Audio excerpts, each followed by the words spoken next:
Good evening. At this time, I'd like to call to order the Planning Commission meeting of March 29th, 2021. For viewers watching at home, all commissioners and the public are participating via video conference or teleconference to assist the city in our social distancing efforts. Please stand and join me in the Pledge of Allegiance. I pledge allegiance to the flag of the United States of America and to the republic for which it stands, one nation, under God, indivisible, with liberty and justice for all. Will the secretary please call the roll? Commissioner Lenson? Present. Commissioner Link? Present. Commissioner McMahon? Present. Commissioner Newman? Present. Chair Buss? Present. Ms. Finley, are there any written comments, announcements, or continuances at this time? Thank you. Good evening. Yes, there were two correspondence items that were received and provided to the Planning Commission earlier this afternoon, and there are no additional announcements or continuance regarding this evening's agenda items. You got it. Thank you very much. Now is the time for public comment. At this time, any person may address the commission regarding a city planning matter that is not on this evening's agenda. Should the commission wish to discuss an issue raised by a member of the public, the issue will be referred to staff for scheduling on a future agenda. Anyone who would like to speak under the public comments must complete a speaker card and file it with the recording secretary before the public comments portion of the agenda is called. Speaker's remarks should be addressed to the commission as a whole and not to an individual commissioner or staff member. Unless otherwise provided by the commission, speakers are limited to 5 minutes. The monitor in front of you will show you the remaining time you have. I believe we do not have any speakers this evening for the public speaking comment. No. Or speaking section. No. All right, so then we will move on to the consent calendar. Next, we have the consent calendar with the minutes of March 15th, 2021. Do any of my fellow commissioners have any comments or a motion to approve the minutes? Mr. Chairman, Yes, sir. I move that we approve the consent calendar with the minutes of our March 15th, 2021 meeting. Thank you, Commissioner Newman. Will the secretary please prepare us for a vote? Commissioner Lenson? Yes. Commissioner Link? Yes. Commissioner McMahon? Yes. Commissioner Newman? Aye. Chair Buss? Aye. Next would be Motion carries Planning Commission. 5-0. Thank you. Next would be Planning Commission public hearings. However, we have none this evening, so we're going to move directly to department reports. 8A. The first department report is item 8A, the 2020 General Plan and Housing Element Annual Progress Report and Housing Successor Agency Annual Report, GPAR, 2021-70097. The report will be presented by Senior Planner Ian Holt. Mr. Holt, you may begin your report. Mr. Holt, you'll want to go ahead and unmute yourself. Thank you, sir.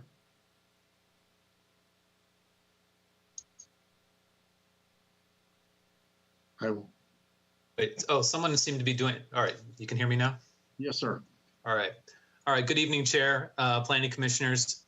Before you tonight, we have the 2020 General Plan and Housing Element Annual Progress Report.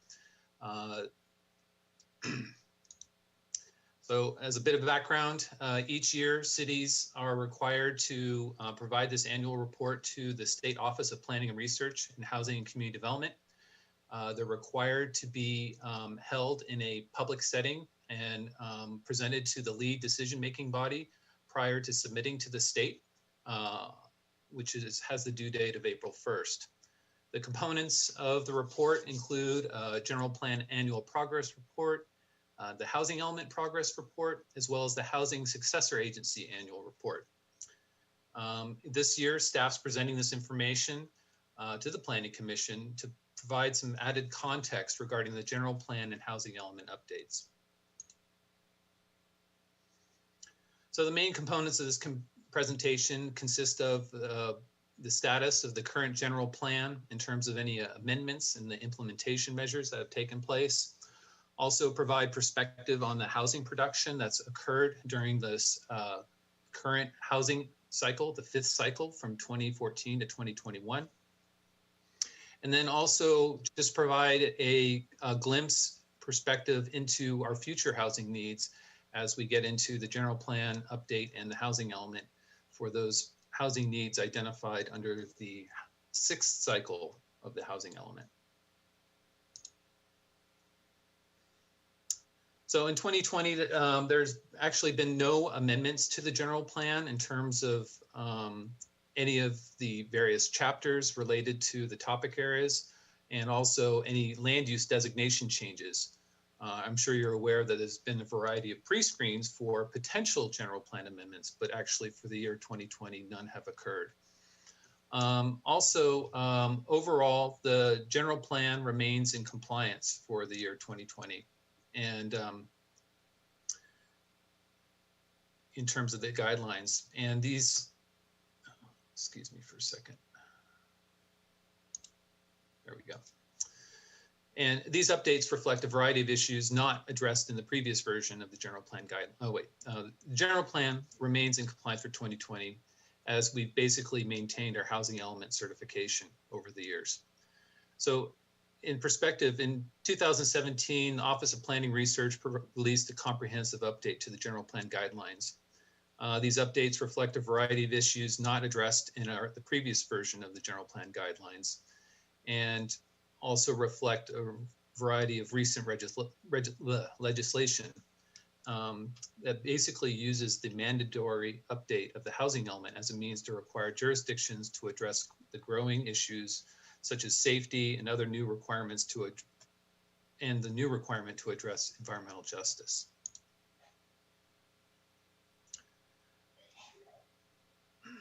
So overall, what we have to report is the implementation parts of the general plan.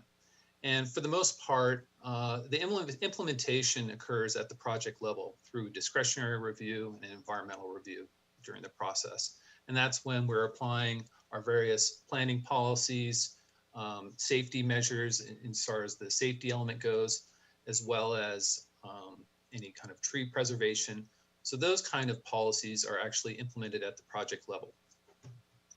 However, under the circulation element, you're going to have a variety of other non-private project related implementation measures, such as the capital improvement programs that include a variety of pedestrian and safety improvements, as well as some programs for providing updates to the local road safety plan.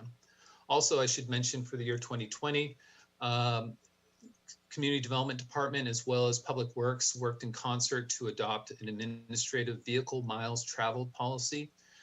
This was a requirement of SB 743, and as of July 1st, 2020, cities were to adopt a method and approach to applying traffic analysis under the VMT requirement of CEQA. In terms of open space, basically to report, there's a variety of COSCA activities, including land acquisitions, training programs, trail access, and a variety of other improvement projects.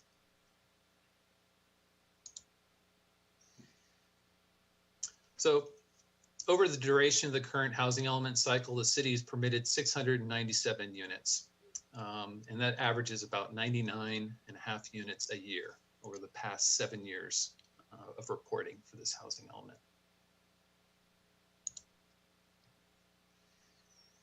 So in meeting this, the RHNA progress, we have a breakdown of the various housing types and income levels that was produced during that year.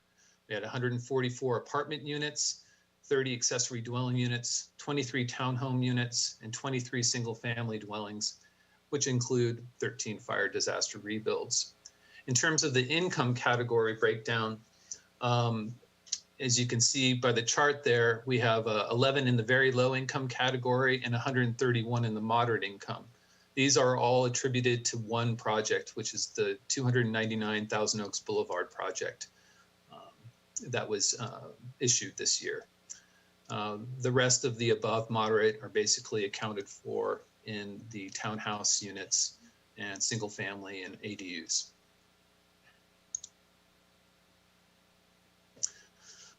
So to put a little bit into perspective, here we have the state income limits for 2020. And, these are reset every year by HCD, and it's part of a determination that they give, and it relates to how they fund qualifying housing programs and projects. So, in the chart here, there's quite a bit to absorb. The typical proxy that's used in determining affordability is the 4-person household maximum annual income. But also we included the 2-person maximum annual income as well. And you can see that the median income, basically lands right in the middle of that moderate income category. Just to put it in perspective, the median income for Thousand Oaks is actually slightly higher, as you probably all know, for Ventura County, and it hovers around $103,000 a year. But to put into perspective, people who can afford, the salaries of the typical workforce can be quite a bit under any of these median incomes. A licensed nurse can be around $52,000 a year. An elementary school teacher, $67,000 a year. A paralegal, $75,000 a year, and firefighters at approximately $90,000 a year. And a civil engineer is around $98,000 a year. Also, the income to rent an apartment, which the going rate for a 2-bedroom could be around $2,200 a month, basically requires an income of about $105,600. Whereas if you were going to purchase a home, you would need a home at a price of about $732,000. You would need an income of about $144,000 to basically make that loan. So this table basically summarized the number of units permitted to date for the 5th housing element cycle. One thing to note, that even though we've exceeded the overall number of 255, which was our RHNA number, and we've produced 697 during this time frame, the permits issued fall predominantly in the moderate and above moderate income categories. So that's leaving quite a deficit in terms of the very low and low income categories. And as you can see, even though we produced far more than the total number, we've only met 48% of our RHNA for this current housing cycle. And the middle column just basically summarized those income categories there. And here you just have a quick visualization of, basically the yellow bars represent the RHNA allocation and the orange represent permits issued.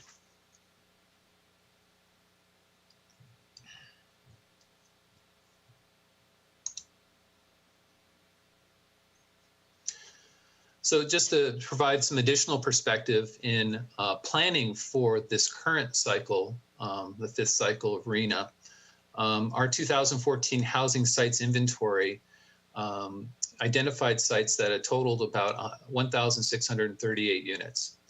So this plan, or the site inventory, provide a significant buffer over the number of units required for that year.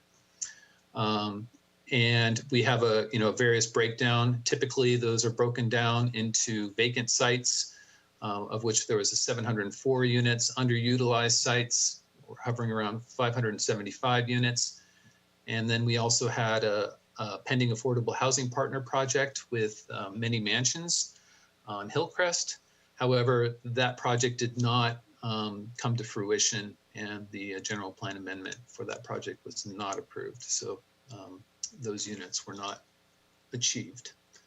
I'd just also like to note that, when you're providing your sites inventory, you get to count the homes that are produced in that year. So the map does not include 279 units that were approved in the year 2013 when the housing element was being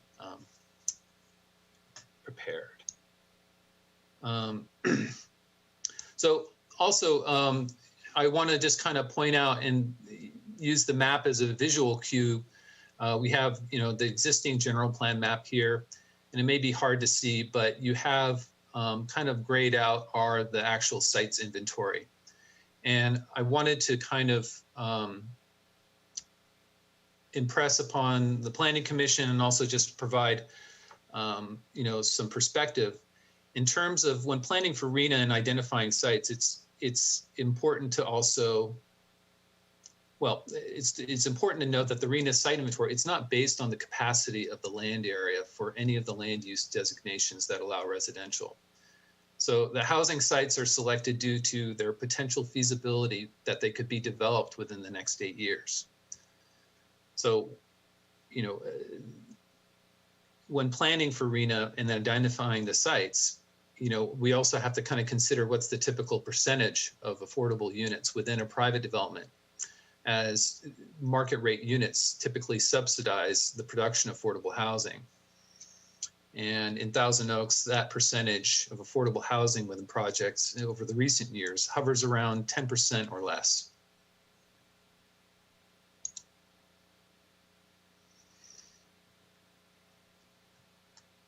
So this is kind of a segue into our upcoming cycle. And our RHNA now is 10 times the amount of what it was the last time.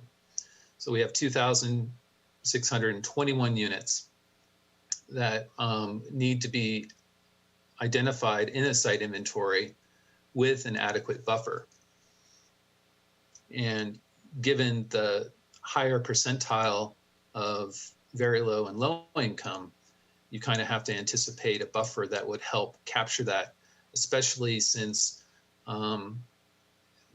there are less opportunities for the city to partner with nonprofit affordable housing developers or agencies to actually build 100% affordable projects.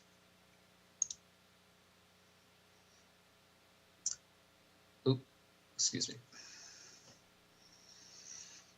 So in looking at the housing sites inventory, there's also a variety of new proxies that we have to consider in terms of planning for those sites. Due to our population size, any sites identified to capture very low and low income categories must allow at least a maximum density of 30 dwelling units to the acre. And then when we're looking at the site feasibility, you have to look at within that land use capacity, well, what sites are actually feasible? And we have to look at factors such as, what's vacant and underutilized. Underutilized sites could be anything such as land value to improvement value, or the amount of development that's occurred on property. But other factors such as vacancy, availability of infrastructure, ownership, and lease agreements are some new criteria that HCD will be looking at as we start developing these sites. Identifying these sites. The city does not develop these sites, excuse me. So, this again is important to realize that in planning for the 2,621 units, there needs to be a buffer to allow flexibility in planning for those units. And, as I stated before, we have less opportunities to work with nonprofits to build purely affordable housing projects, and the typical project, does not generate much more than 10% in very low and low income categories, typically when it's related to a density bonus. So, and another reason, the buffer is important is because as a development of each site is unique, projects may not always satisfy their RHNA. And in such a case, the no net loss legislation requires a jurisdiction to identify sites that accommodate the shortfall in the number of units. So if a project comes in and it was identified for 50 units and it was only to build 40, then you would have to point to another site not already identified that could accommodate those 10 units. And if you're unable to do that, then you would have to initiate a rezoning program, and your housing element would have to do that. And there's a specified time frame of which you would have to follow through with that rezoning to enable that new housing site to be counted towards your RHNA. So as demonstrated by our 5th housing cycle, which identified almost 6 times the amount of total units, the buffer allows flexibility in a jurisdiction's ability to demonstrate progress in meeting RHNA without a rezoning program and HCD involvement or intervention. So, in the event that we do not get certification with the housing element, or we are actually found not to comply with the Housing Affordability Act, there are a variety of penalties and legal challenges that the city may face. In the event that it's found, and I should mention that the Housing Accountability Act would be enforced through the court system. And in the event that we did not have acted in good faith in accommodating a project under the Housing Affordability Act, we could lose the ability to qualify for a variety of state and federal funding. That would include, community development block grants, some of the home funds, as well as a variety of other infill and other infrastructure funding programs that Public Works uses for road upkeep, sewer, and other infrastructure needs. Also, as well as any kind of housing and assistance planning programs. And in the event that we're also found in violation, we could lose local control. And that would basically,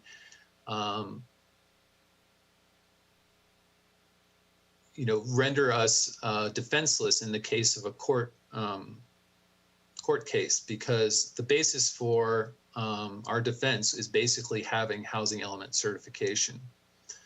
And in the event that we are found to be in violation, we would also could lose the ability to issue building permits and actually lose our zoning authority. And additionally, if you're also found, fines for violations of the Housing Accountability Act and failure to comply with the court order, there can be fines of up to starting at $10,000 up to $100,000 per month for housing element programs, or on a project basis, a minimum of $10,000 per unit for individual projects or more. And there's a variety of factors that are considered in terms of modifying the fines up and beyond $10,000 a unit, but I won't go into that at this moment. And then finally, if we are in violation, we also have to, or we don't achieve certification, we would have to also carry over the unmet housing needs from the previous cycle.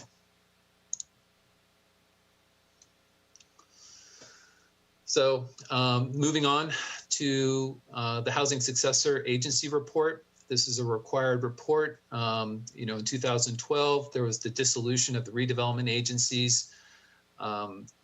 And as such, every year, as part of our annual housing progress report, we have to report on our expenditures and values and inventory of housing units, affordable housing units that we assist with.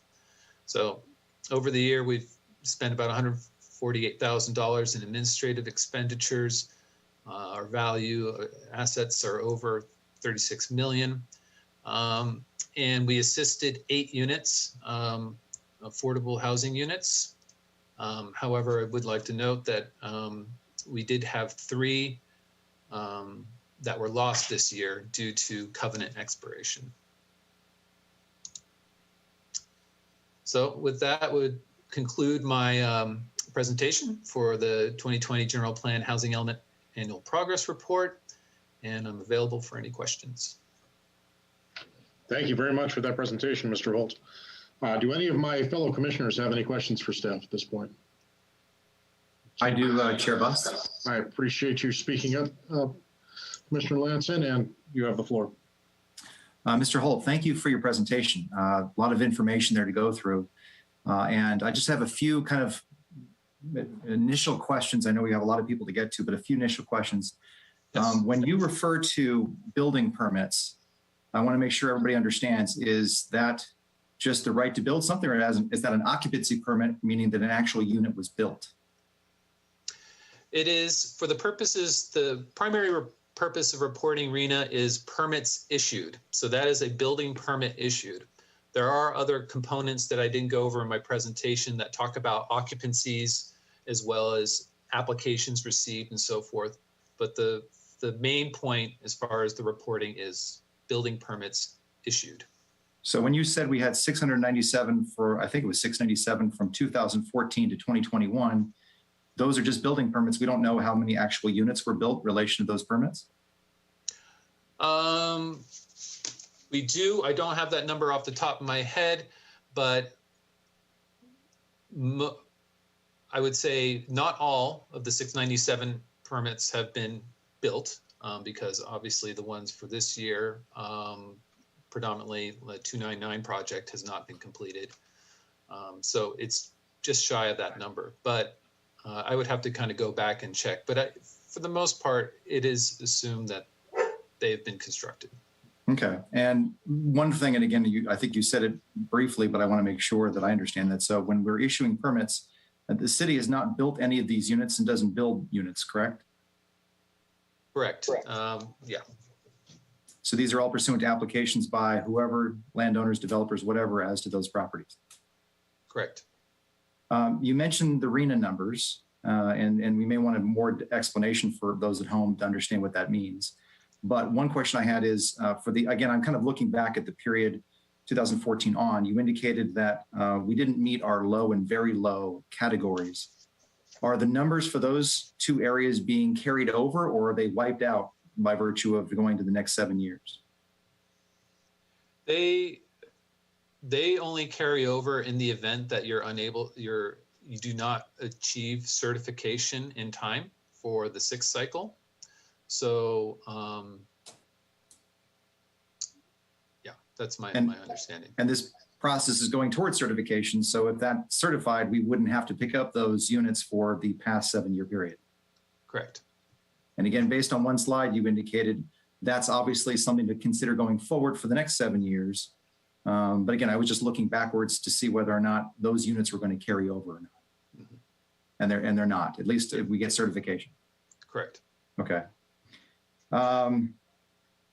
You indicated on one of the slides potential downsides, the local control issue, and I kind of wanted to further understand that. How is it we can lose local control by not going along with this process? What exactly would the state process do then to take that away? Well, part of it would have to be that we've been found not in compliance with, the Housing Accountability Act. So in the event that we were not able to, one, certify the housing element,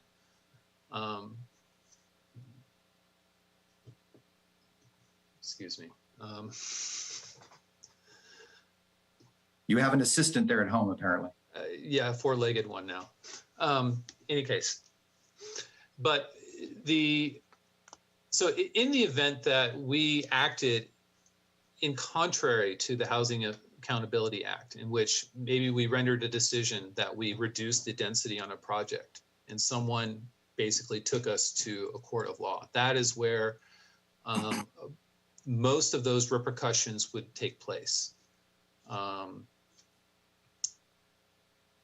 Now, in the event that we're unable, there's some things that we would have to, like if we were unable to achieve certification of our housing element and identify adequate sites, then we would have to come up with a site program, a rezoning program that would have to identify those sites to be rezoned within a certain time frame. Okay. And from what you kind of went through, my understanding, and again, I think the housing accountability is SB 330. I believe, based Correct. on what the action was. So one of the process in there is it looks like we have to have objective standards. Is this part of trying to create and identify these objective standards so these rules will hold up? I'm sorry, could you just repeat, you were asking about the objective standards? I'm just trying to understand, again, the ramifications. And again, in reading SB 330, I think one of the issues is we have to have objective standards in order to hold things up. We can't have a subjective, I don't like this because it doesn't look good type process anymore. And that's kind of one of the ways of maintaining local control, but I'm trying to make sure if I have that correctly.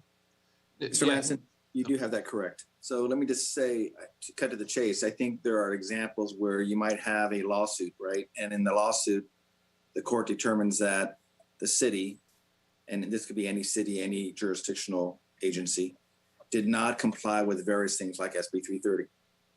And then by doing so, the court then orders that developer, for example, that plaintiff gets to now produce and develop the property to their development plans. And the city, based on its action, cannot prohibit that from happening.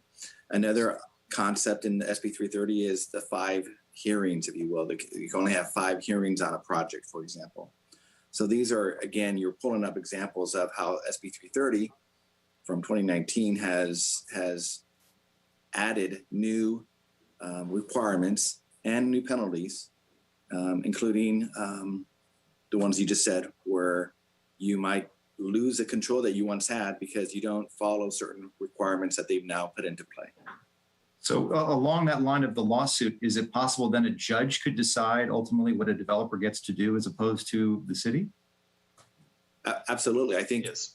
I mean, in an end case scenario, that would be exactly correct. It would be something in which the court says developer wins, developer's plan are to build, for example, 40 units on this property, and the city now is prohibited from stopping that project because of whatever the findings are going to be for that decision. Again, these are hypotheticals. I want to make sure we're clear, but there. Well, no, and again, what criteria would a judge use, and how, and again, so that's just creates a whole nother list of questions. Absolutely right. My last question, I'll say to Mr. Holder or Mr. Heer, if you know, is what does this process do to our pre-screening process that we have in the city? Does it change it? Well, yes. I mean, well, the pre-screen process is really tied to Measure E.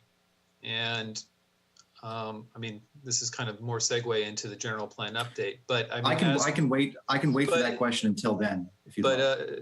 That's fine. I can just kind of, as a precursor, through the general plan update, we're going to be identifying areas where residential uses would be allowed, right? And so therefore, the pre-screen process is generally a tool to evaluate whether changing a land use designation is, ripe for the purposes of residential development. So as part of the general plan update, we're going to be basically changing designations of which a majority of the residential projects would not need to go through a pre-screen process any longer because the land use designation has already been identified for residential development. I see how that ties in. So I'm sorry I asked that a little early. Okay. And just what this does, really quick, Mr. Lanson, is that when you have property that's not zoned for residential, right, you have a process to go through a general plan amendment. I mean, every city has that process. Ours are unique, or our process is unique because we do have this Measure E bank of units, and we can use those units to ensure that we are not going and violating the requirements of Measure E.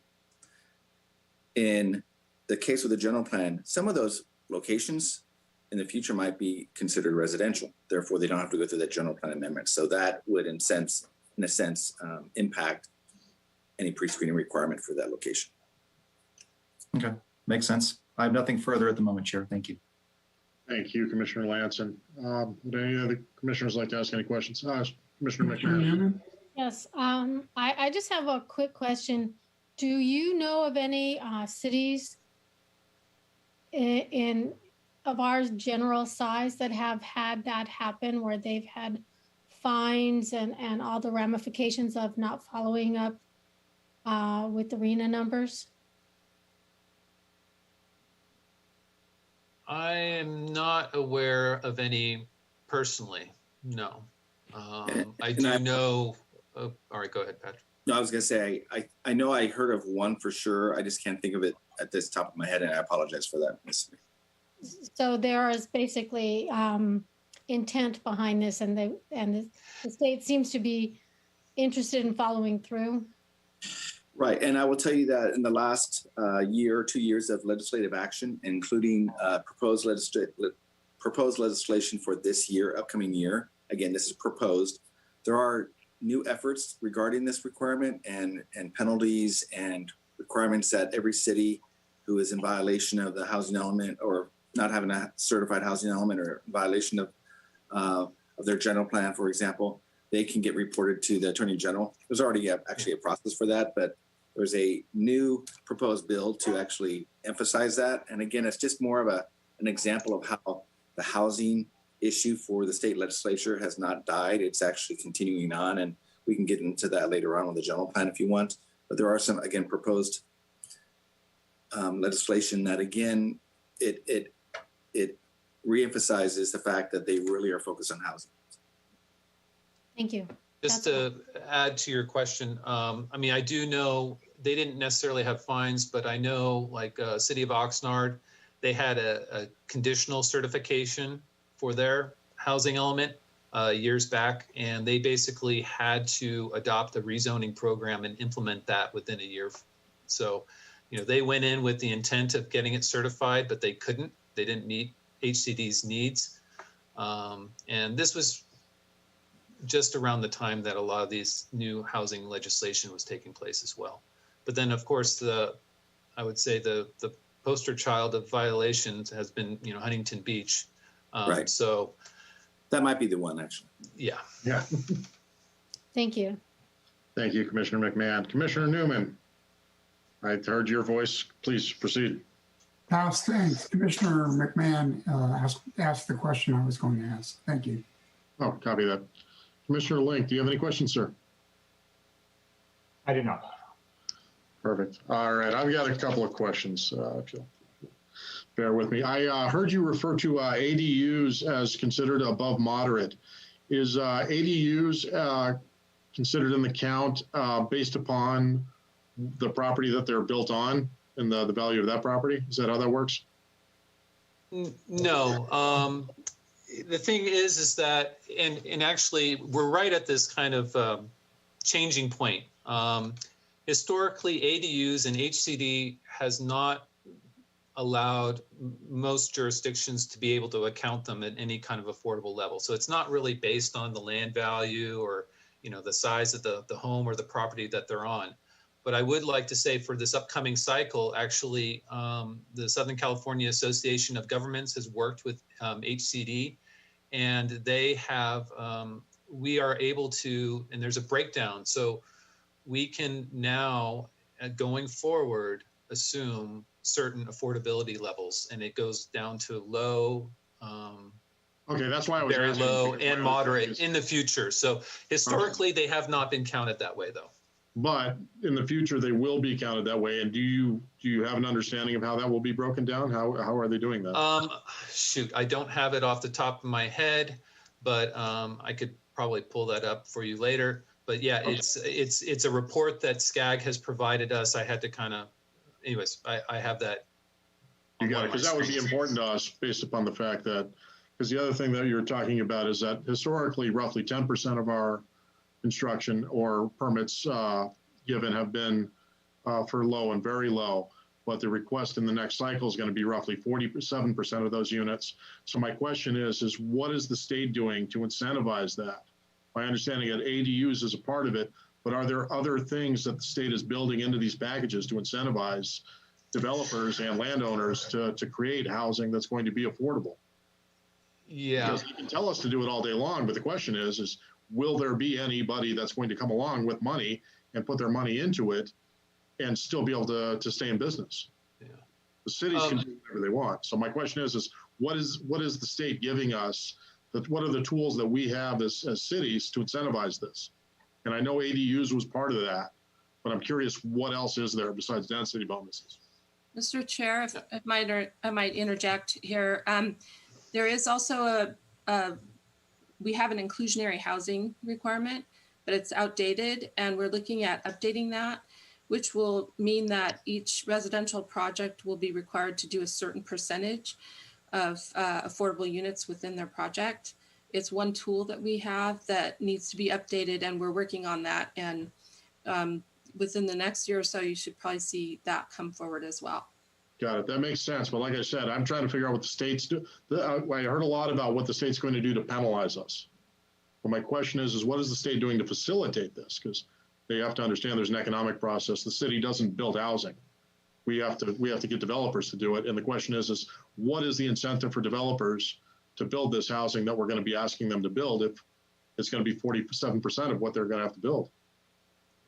Well, so we can get a little bit more later on into the next item, but just a quick answer would be that they're also incentivizing them by allowing more density with a certain requirements if it's within a certain zone of transportation, for example, a transportation center.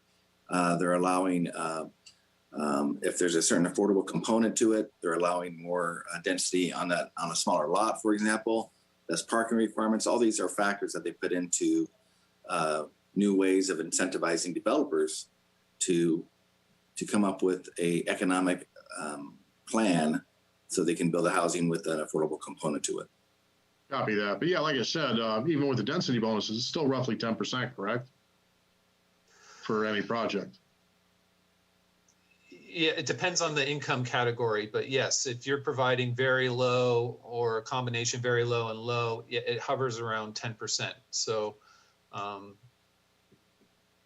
and I just wanted to, be clear. I mean, the proportions of affordability from this current RHNA cycle and the future, the lower income categories only go up slightly. I mean, we just had a much lower number to deal with last time, 255 units versus 2,621 units. But if we can go back to that slide, I was under the impression it was a significantly higher proportion. Maybe I read it incorrectly. Yeah, hold on.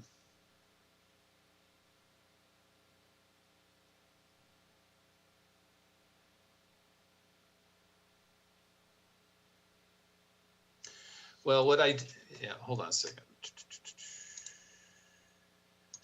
Yeah, because that was the first time I'd seen those numbers kind of set hard. So I mean, here where you can see this, right? This now where you're in progress. Can you go back to the anticipated for cycle 6? Okay. Yeah, this one. So you're looking at very low. The percentage that RHNA allocation for very low is 28%. That's triple what we're doing. And then yes, it is triple what we're doing. I guess what I was just pointing out is that the RHNA allocation from the previous cycle was roughly the same percentage. But it's not proportional to what we've developed in the past, and that's my question. Correct. Yes. I mean, and that's why in this case, even though the number is much larger, the buffer becomes. And that's the only reason I'm asking this question is because I don't understand how the state expects us to change the pattern of development without incentivizing the people who are actually going to be doing it. I mean, they can tell us to tell people to do it all day long, but I don't see how we're going to be twisting anybody's arm. And true. I mean, and this is really an exercise in just demonstrating that we are planning for the units and they don't actually necessarily get built. So it's a matter of, identifying feasible sites that can accommodate that number. My next question, which is identifying is a gateway for these landowners or developers to proceed. But if we identify it and then they come to us with projects that don't match what we've identified, are we penalized for accepting those projects? Or do we have to deny those projects based upon the fact that they're not going to be fitting the state RHNA numbers? No, we can't deny them regardless. But if they do not meet the numbers identified on the site, that's where the buffer comes into play.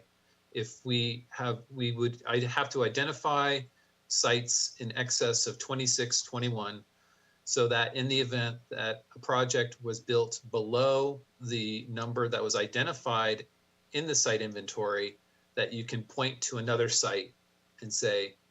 Yeah, so that's my question is that they're putting the onus on the city to determine this without coming up with a way? I mean, if will it be a race for all of these developers to build and get their project in front of us the fastest, so that they're not the ones that are stuck trying to build these units at the end? Like, I don't understand this fully. If we keep shifting the responsibility as we run out of space in the city. Well, you would, I mean, again, it's just you have your core set of sites identified to meet your RENA, but you also, well, and then you have maybe potentially additional land that could be identified in the future. But when you go and do your housing element in this cycle, that's why you would create flexibility of identifying, you know, a lot more units than 2,621, because then as each project comes in, it creates that flexibility. Because yeah, historically, and in any jurisdiction, you would see this. I mean, you know, projects do not always meet the RENA that was identified for the site. And that's where cities, when it comes to decision-making time, they can rely on that buffer to point to, well, there's this other opportunity site, you know, down the way that has not been developed. And as you can see, we still have adequate buffer or ability to absorb the RENA allocation. So essentially, it's kind of built into the formula that we can keep kicking the can down the road. Well, if I may, Chair Buss, I'm not sure it's kicking the can down the road, because it's a developer who's got to build a project on their property or the owner's property. So Correct. They have control over that, and we can't control that. But to your point, under SB 330, there's a no net loss, right? A no net loss is what we've been talking about. And that's exactly what your example was about, which is that if someone were to build something that was smaller or less dense than what was allowed on that site, we have to make sure that we have ample locations where we can cover that balance, or that delta, excuse me, and then show that we don't have a net loss. That makes sense. That's Okay. okay. I just have one more question. There was some mention in Mr. Lanson's question about litigation involving noncompliance. My question would be, would that litigation be something that would be initiated by a developer against the city, or would it be initiated by the state itself in the event that there was an issue with a particular property? So one issue we have when we start to talk about litigation is we get into these incredible hypotheticals, and so I'll just temper with that. There's actually different ways. The Attorney General actually has the right in extreme circumstances to come after a city for some violations of not having the housing element certified and things of that nature. But of course, I think the main example would be a developer who didn't get their project approved by the council, and therefore goes to court to say they should have approved it, and here's how an agency messed up or made a mistake in not approving it, and here's why. And then that's analyzed, and if they win, then there might be a order, again hypothetically, to require that city or local agency to permit that development as proposed by the developer. You got it. That makes sense. All right. It could be, yeah, it could be anyone. It could be a housing advocacy group, as well as even a deep-pocketed individual. You got it. All right, perfect. I saw Commissioner McMahon raise your hand briefly. Did you have a follow-up question before I move on to public comments? Actually, when you were talking about kind of kicking the can down to another property, if we get a project that is proposed that doesn't quite meet the requirements, and so you're thinking, well, we have this buffer property, we can't force the owner of that property to pick up the slack. So I don't know how that would work. I don't understand. Well, it isn't necessarily, well, picking up the slack, because the site would have already been identified in the site inventory to produce a certain level of affordability. So, Ian, if I may, the way that the law is written now, as Ian said earlier, the city is not actually required to build any of the units or force any of the units to be built. So it's not like, it's not somebody I forget if it was Commissioner Buss or somebody earlier mentioned it, like a race to, the developers get out quickly. And so you don't have to build any affordable units and leave it for the later ones. That's not really how it works, because at this point in time, anyway, under the current legislation, we are not required as a city to build units or to force developers or property owners to build the affordable units. The only way that we would be able to do that is if, as a matter of policy, the city wanted to do it, would be what Ms. Finley referred to earlier, the inclusionary housing ordinance. So that's really, if the city is interested in, from day one, ensuring that affordable units get built and in, spreading that out among developers and property owners, then an inclusionary housing ordinance would be the way to do that. Absent that, we wouldn't really have a means of requiring developers to build affordable housing. And that would be the same today and the same 5 years from now. If a bunch of projects got built without affordable housing, we wouldn't necessarily then be forcing those later property owners to build that affordable housing. It would just be the city's deficit on the books of affordable housing would just keep growing and growing and growing. And then we probably end up getting in trouble with the state at some point. But that wouldn't necessarily be the property owners or the developers' problems. It would be the city's problem. That makes sense, Mr. Forbes. I appreciate that comment. That helps All right. out also. Thank you. All right. I was going to proceed with public comments, but I believe we do not have any public speakers for this section unless there is a correction on that. No. Perfect. Then we will go back to staff for any follow-up comments. Mr. Holt, do you have anything further to add? No, not at this time. Thank you. Mr. Chair, I'd like to just conclude with, we will be coming forward with the housing element and draft goals and policies, and you'll have a whole meeting probably devoted to looking at the different tools we have and what we're proposing to try to implement, the state mandated requirements. You got it. Sounds excellent, Ms. Finley. All right. Let's see here. Where are we at? Commissioners, any other follow-up questions or comments? I think we're good then. I can open up the, I can open the floor for further discussion, but I think we're all in agreement we're done at this point. So since this is a department report and no vote is required, we can move on to the next agenda item. 8B, the next department report is item 8B, General Plan Update, GPA 2019-70760, consideration of land use alternatives. Interim Deputy Community Development Director Finley, would you like to introduce the members of the team that will be presenting the report? I would like to introduce to you Mr. Michael Forbes, who is the Deputy Director as well, and he is also the Project Manager for the General Plan Update team. So I'm going to let him introduce the team and the consultants. Thank you, Chair Buss and members of the commission. Our presentation this evening is going to be given by our consultant, but really quickly, I just wanted to introduce the members of the general plan team that are here this evening.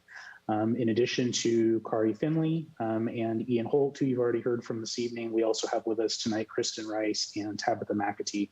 So the 5 of us together compose the general plan team in-house. And we're working very closely with the city's consultants, Matt Ramey from Ramey and Associates. So at this time, I will turn it over to Mr. Ramey to give the presentation, and then Mr. Ramey and all of us will be available for questions afterward. Good evening, Chair and members of the Planning Commission. I'm Matt Ramey with Ramey and Associates. It's nice to meet all of you. Nice to see all of you this evening. I'm going to share my screen and go through the presentation. What we would like to do this evening is to give you an overview of the land use alternatives and more importantly, the results of the community survey that we just completed less than 2 weeks ago, or it's exactly 2 weeks ago. So let me jump into the presentation and then I'll walk through the information. I'm okay with interruption as we go through this. If you all have questions, however you operate is fine with me.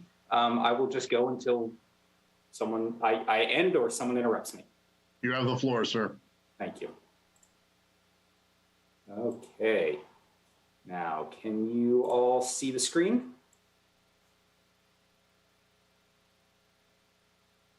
Yes, you can see? Okay, great. Thank you. All right.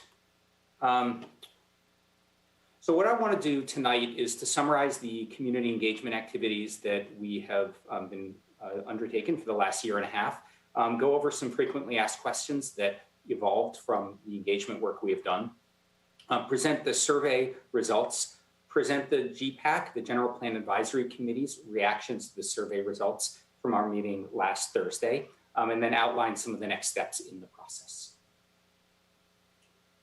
We started the general plan update in 2019, and so it's been just over a year and a half since we began the process.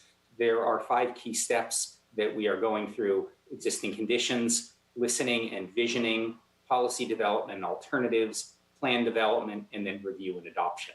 We are right in the middle of policy development and plan alternatives. We have developed and then presented 3 alternatives and presented a community survey.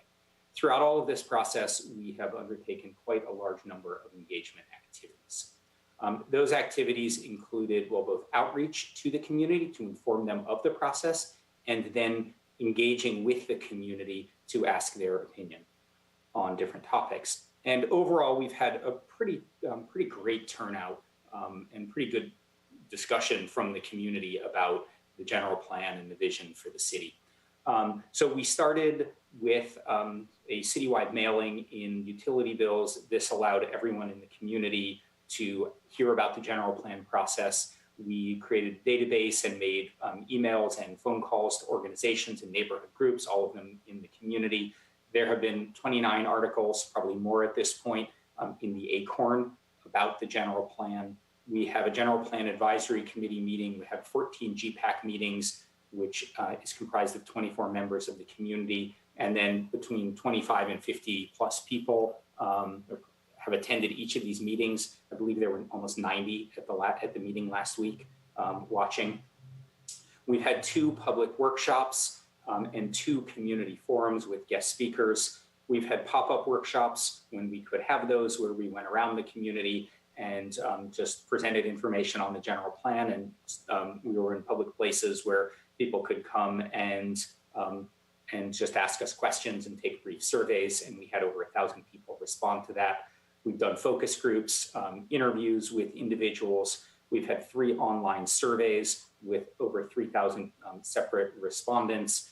We were part of a citywide statistically valid survey a year ago. And then there's been a pretty extensive social media campaign with hundreds of posts.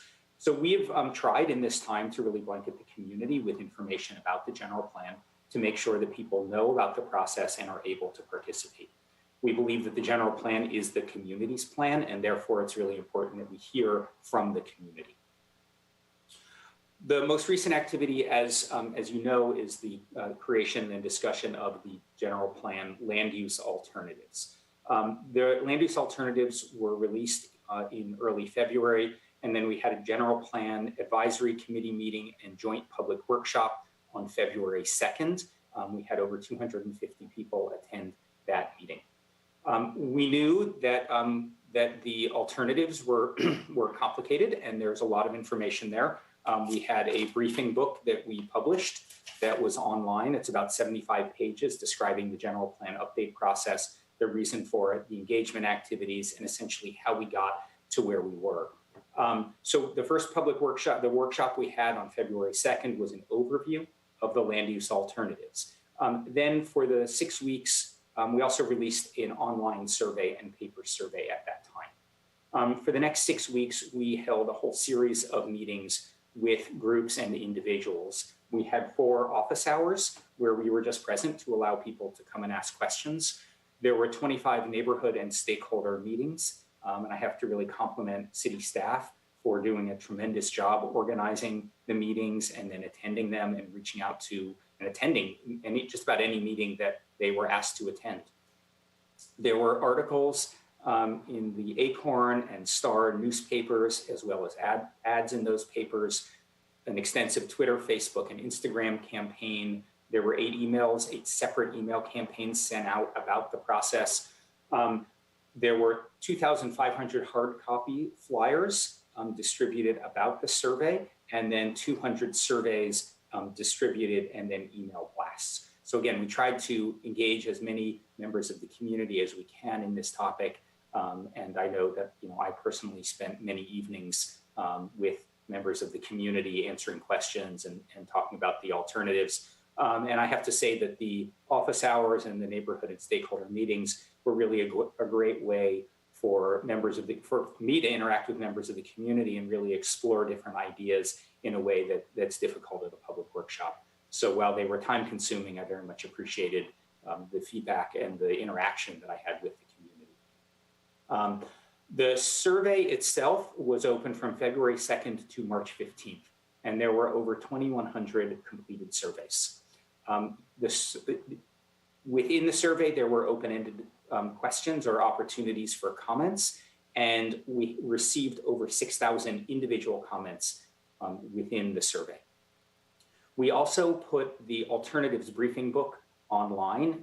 That's the 75-page book describing the different alternatives. And we allowed people to make comments on the briefing book at different places. So people could share their ideas, give recommendations, tell us things they liked, tell us things they didn't like, and then people could respond to those comments with a thumbs up or thumbs down.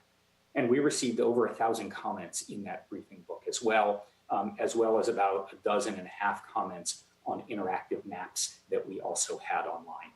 So overall, in my experience, there was a tremendous amount of interest and a tremendous amount of participation in this survey, especially considering it was only open for 6 weeks. I'd like to now just go over, in this process, we heard people ask questions. There was some confusion. Some of the questions that were asked were actually pretty similar to the questions that the Planning Commission asked about the housing element in the previous conversation. So I want to just go over a few of these to start with before we get into the survey results.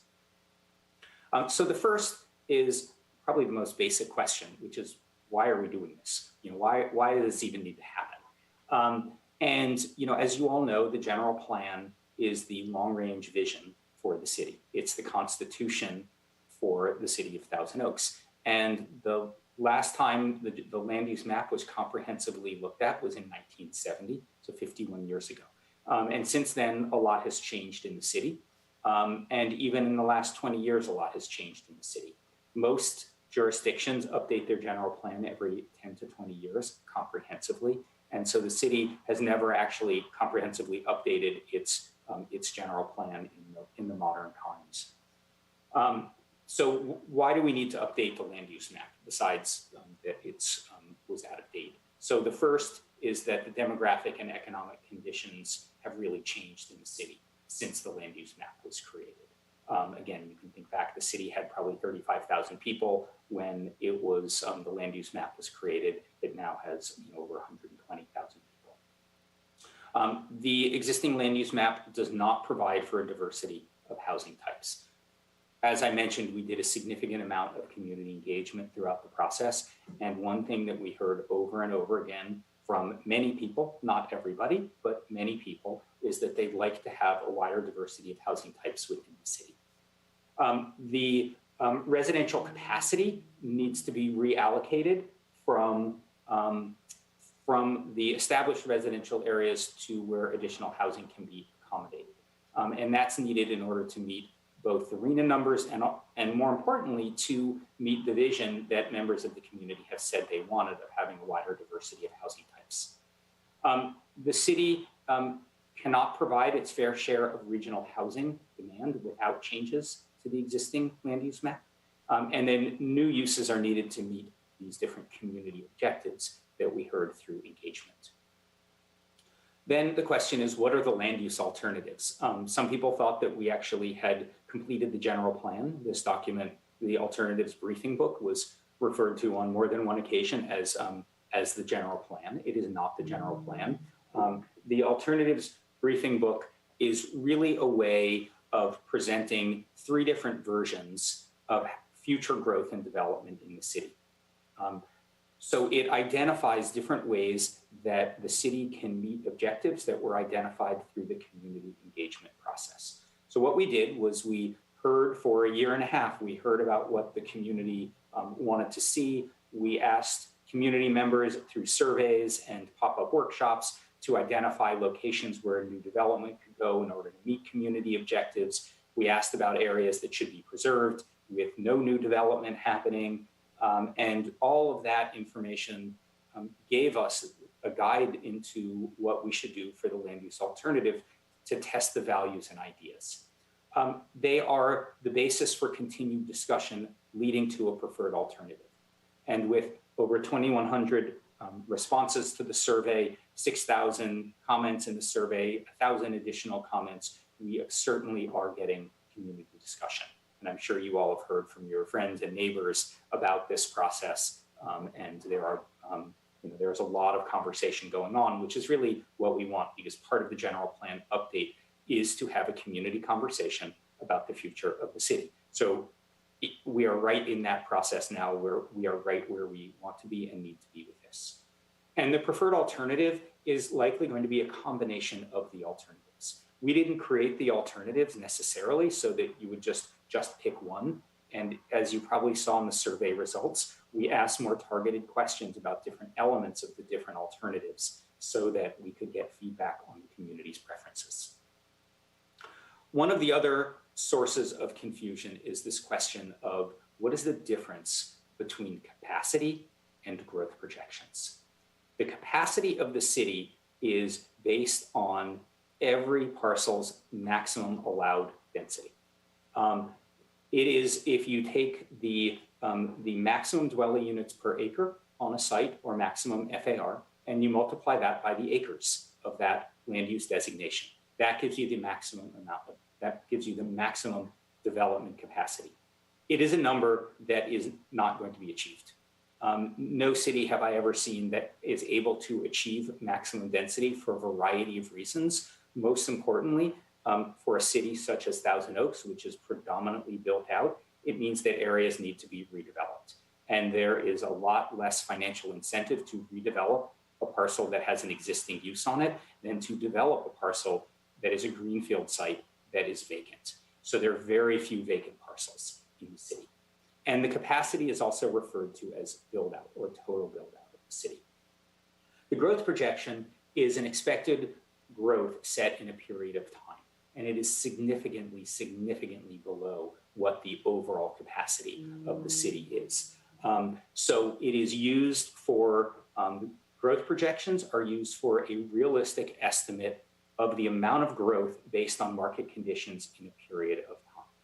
So we have not yet completed the growth projections for the project, but we know that it is going to be significantly less than the maximum, the build out capacity of the city. There were a lot of numbers that were discussed and that are being thrown around in the process. And so I'd like to clarify a few of these. So the first is 81,124 housing units.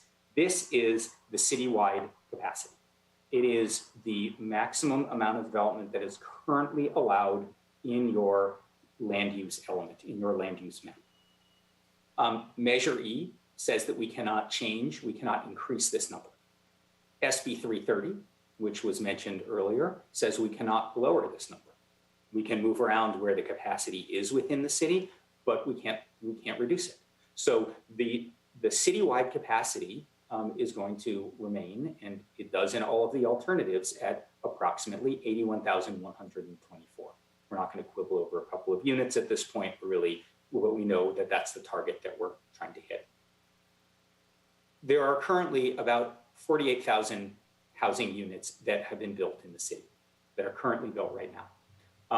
And that number, as you probably know, if you look at the evolution of the city over time, that in the 70s and 80s, the number of housing units per year rose pretty precipitously. And that in the by the mid 90s, it had really slowed down. And that by the last decade, the rate of growth had decreased significantly. So right now, there are 48,000 housing units in the city. And if you subtract 48,000 from 81,000, you get 33,000. And so that is the approximate amount of unbuilt capacity in the city right now. And then there's the RHNA number, which is what you talked about previously, of 2621, which is the amount of land that needs to be identified for the sixth housing element cycle. Again, it doesn't need to be built, as was mentioned earlier, but the city needs to be able to provide the space in order for housing to be built. Okay, now that we're through some of the frequently asked questions, I'm going to jump to the survey results. As I mentioned, there were over 2,100 total responses in the unclean survey, 2,127 to be precise. The majority of those happened online, just over 2,100, and then there were about 25 hard copy versions that were given to us that were input. The survey was open from February 2nd to March 15th. It had a total of 33 questions. 6 of the questions were open-ended questions, which means we asked the question and just allowed people to write responses. 16 of the questions were not multiple choice, but were your closed-ended, where you pick one. And one of the options was whether you wanted to see something different. And so 16 of those questions had spaces for comments. And then 5 of the questions were demographic questions. Right off the bat, 97% of all respondents lived in the city, and some of those both lived and worked in the city. The full report of all of the comments, all of the raw comments, are available on the Thousand Oaks website. And there are 2 versions right now on the website. One is just the closed-ended responses, and the other includes all of the open-ended responses, and that one's about 400 pages long. We looked at the demographics, and we start with the demographics to see how well the survey is broadly representative of the community. I do want to point out this is not a statistically valid survey. This is a convenience survey or an opt-in survey. And we did this, we did the convenience or opt-in survey for a variety of reasons, mostly because we wanted to give every member of the community a chance to weigh in on the process. So what we do, because it is not a statistically valid survey, is we look at the demographics and compare that to the city as a whole to see how well it represents the city. So overall, we asked the question of how long people have lived in Thousand Oaks. And so the majority of people, or almost half of the people, 46%, have lived in the city for 21 years or longer. And the group with the most responses was those who have lived in the city for 11 to 20 years. And a relatively small number, less than 7%, have lived in the city for 5 years or less. This means that the people who have been here the longest were more likely to have taken the survey. We asked the zip code of the respondent, and as you can see here, there's pretty good representation across all of the geographies of the city. So it wasn't weighted completely towards one area. And again, these are good results to see from a survey, to see that it's spread across age, or it's spread across the amount of time people have lived in the city, and also with the zip code for geographic representation. We asked survey respondents their age and then compared that, which is what you see in the dark blue on the left. And we asked, and then we compared that to the census numbers for the city. And what you can see is, except for the 18 or 24 and under, that the profile from the 25 and up is actually pretty close to what the profile of the census has for those living in the city. So the survey is underrepresented, particularly in those under 18, which is not a surprise, and still underrepresented for the 18 to 24. The 25 to 34 is pretty close. It's slightly overrepresented for all of the other age groups. So essentially this skewed, not a surprise, but compared to the population, it's skewed older. We also did a comparison of the survey results to the statistically valid survey that was done just over a year ago, or approximately a year ago. And what we see here is that it's still pretty close in terms of the profile. It's not exact, but it's pretty close in terms of the profile of the residents. On the right is the statistically valid survey, the 670 people who took that survey. And on the left is the 2,100 plus who took the survey on the alternatives. We asked about demographics and how people identified themselves in terms of race, ethnicity. And overall, on the left is in the dark blue is the results of the survey, and the on the right is the census estimates. And what we see is that the white population is overrepresented in the survey. Again, this is not a surprise for us with the engagement effort, where 78% of the people identified as white compared to 69% in the city. And that the big differences really came with the Hispanic and Latino, and then Asian was slightly lower. But if you sort of look across the board at the responses, it was about a 10% difference and 9% difference. And so again, it's not surprising, but it is not a bad representation of the city overall. I'm going to jump into the results now, the specific results of the survey. We started the survey with asking some very broad questions about perspectives on development in the city. First question we asked was, and I'm not going to go through every question in the survey, I'm going to go through a lot of them, but not every question. So question 2, we asked individuals to select all the areas where housing or mixed use should be added, and the Rancho Conejo area and downtown and Thousand Oaks Boulevard area were the 2 top vote getters with this question. And actually, I'm gonna go to one of the comments from the general plan some general plan advisory committee members at our meeting last week was they were surprised that not a lot of people said that the area where the Oaks Mall is and Jan's Marketplace, they were surprised that that only got 18% of people who said that they would want to have housing in that area, because that's actually a little different than what we've heard throughout the process thus far. The third question was whether people agree with our approach of protecting the character of single-family residential areas and transferring the remaining capacity into the areas of change. For those who haven't read the briefing book, what we did was we know that there are single-family residential areas that are allowed to go to be built up to 15 units an acre, which is essentially townhomes, perhaps small apartment buildings, but they are designated, they're really single-family areas right now.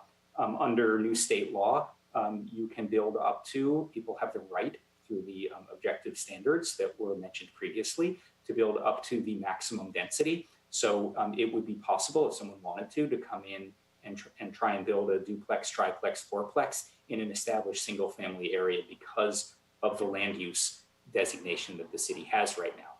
And so what we heard throughout the process was the majority of people want to protect the low scale single family character of those neighborhoods. And so we asked the question of is it okay to protect those areas by transferring the capacity that's there over into other areas of the city, what we call the areas of change, which represent about 8% of the city's land, to think about whether we could transfer some of that development capacity over there to build a diversity of housing types, but also to protect the single family areas. And what we see here is that 85% of people either agreed or strongly agreed with the direction that we were taking, which is a pretty overwhelming response here. And only 10% disagreed with that approach. Next question was, we asked whether people would support increasing the maximum density of multifamily residential development from 30 units an acre to 45 units an acre in the areas of change if the building height and setbacks generally remain the same. What this would mean is that you would still be able to build perhaps a 50-foot building with the same building parameters, but you would have slightly smaller units in order to be able to achieve a higher density. And 70% of people said that yes, that the city should allow densities of up to 45 units per acre in the same building form. Only 21% said that they want to keep it at 30 units an acre. And what we're seeing here throughout the survey is that approximately 10 to 20% of the people voted one way, with the majority voting a different way. So we also, we then went through there are 5 different sub areas that we identified for areas of change. So I want to step back because I didn't cover this previously in the presentation. In the year and a half before we did the alternatives, one of the exercises that I had mentioned previously that we did was an online survey and working with the GPAC to ask them where they thought new development should go. And there were exercises virtually and in person where we gave people stickers representing different uses and they put them on the map where they thought new development should go. And essentially, overwhelmingly, the area that people identified was Rancho Conejo, Oaks Mall, Jan's Marketplace, down Thousand Oaks Boulevard, and then and mostly down Thousand Oaks Boulevard to the east side of the city. And so there were also some people who said move housing and put housing throughout the whole city, but the majority of people said you have this kind of corridor, this band in the middle of the city, and that's where new development should be focused. In that area, once we did the numbers, represents less than 8% of the total land area in the city. And even within those areas of change, only about half would even be considered for change because the rest is like residential or the auto dealers that weren't changing at all. So what I'm going to do now is walk through each of the areas, present at a high level the different alternatives, and then show you the results of the survey. So these are the 3 alternatives that we came up with. It's a little hard. I know they're kind of start blurring together when you look at them. So I just want to highlight a few things. I'm going to assume that most of you have skimmed through the briefing book and looked at the survey results. So alternative 1 is essentially trying to have a balance of industrial uses. The dark gray is called industrial flex, which allows for office and R&D. And then the light gray is light industrial, which allows lower scale office and light industrial uses. And so the 3 alternatives vary in terms of the balance of industrial flex to industrial uses, and then where the mixed use development, which is what you see in the purple, is located. And so alternative 1 has a balance of light industrial and industrial flex, and it takes a portion of the area in Rancho Conejo and converts that to mixed use with the idea that you would allow projects, developments to be built that are mixed use with residential uses to better integrate residential and office together to create mixed use districts. South of the freeway, the Alice property is identified as mixed use along with just a small area just south of that, with the remainder, for the most part, the red is commercial, and so the red and the pink are commercial uses. Alternative 2 takes a slightly different approach. It leaves all of the area that's currently designated as industrial and jobs, and then moves the mixed use on the north side of the freeway to the existing commercial areas. South of the freeway, it expands the mixed use further east and then keeps the commercial uses over by Ventu over here. The alternative 3 focuses more on jobs and expands the amount of industrial flex and then puts all of the mixed use development on the south side of the freeway, leaving the north side of the freeway for commercial and jobs and employment for the most part.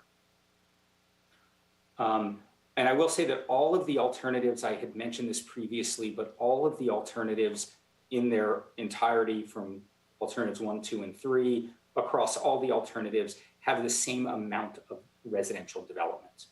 So the amount of residential development was held constant in all of them. And really it was an exercise in looking at different locations where the residential could go. For jobs, alternatives 1 and alternative 2 were really pretty close in terms of the number of jobs that were created. And alternative 3 is pretty much the jobs alternative, where we tried to maximize the number of jobs in the city. And so that had about 25%, if I remember correctly, about 25% more jobs. For question 5, we asked about whether the approach should be to jobs in Rancho Conejo, and whether there should be a balance between industrial flex and industrial low, or whether it should be more industrial flex, or whether people had no preference. And so overwhelmingly, people said they want to see a balance of the mix of types of job producing uses, industrial flex and industrial low. 70% of people had that preference. We asked to what extent the mixed use development should be integrated with industrial and commercial uses in Rancho Conejo. There was a little bit more of a split on this one. So the first one was alternative one, where it was mixed use along Lawrence Drive, and 43% of people said that was their preference. The second one, alternative two, took the area that's commercial and put some on the western edge and converted some of that to mixed use as a potential land use to allow housing there, but that only got 9% positive response. And then alternative three was really to keep the Rancho Conejo area for employment only.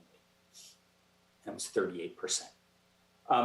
The next question was the extent to which the respondents agreed with the statement that the general plan should allow mixed use development of up to 4 stories and 45 units per acre if it reduced the amount of housing that was needed elsewhere in the city.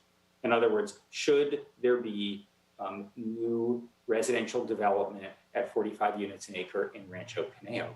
And 57% of the people strongly agreed, and 17% agreed.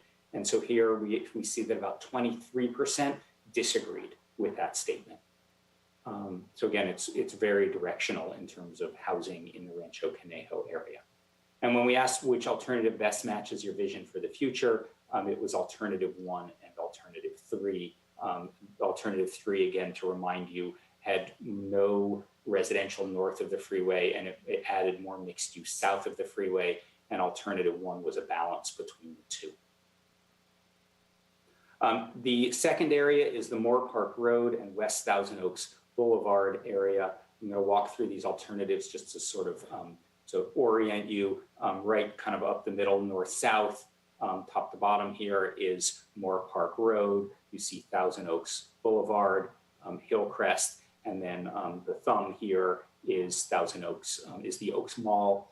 The big triangle piece, purple triangle piece in this image is Jan's Marketplace. So alternative one focuses development in a couple of nodes in this area while leaving the rest as commercial. So it focuses mixed use development around the Oaks Mall in Jan's Marketplace, and then on the eastern edge of Thousand Oaks Boulevard. This is a modification of geography from the existing specific plan for TO Boulevard, which had mixed use development all the way over to the 101 freeway. Then on the east side of Moore Park Road, it maintained the existing commercial uses. Alternative two was more of a spread of the different alternatives, spread of development and spread of mixed use throughout the area.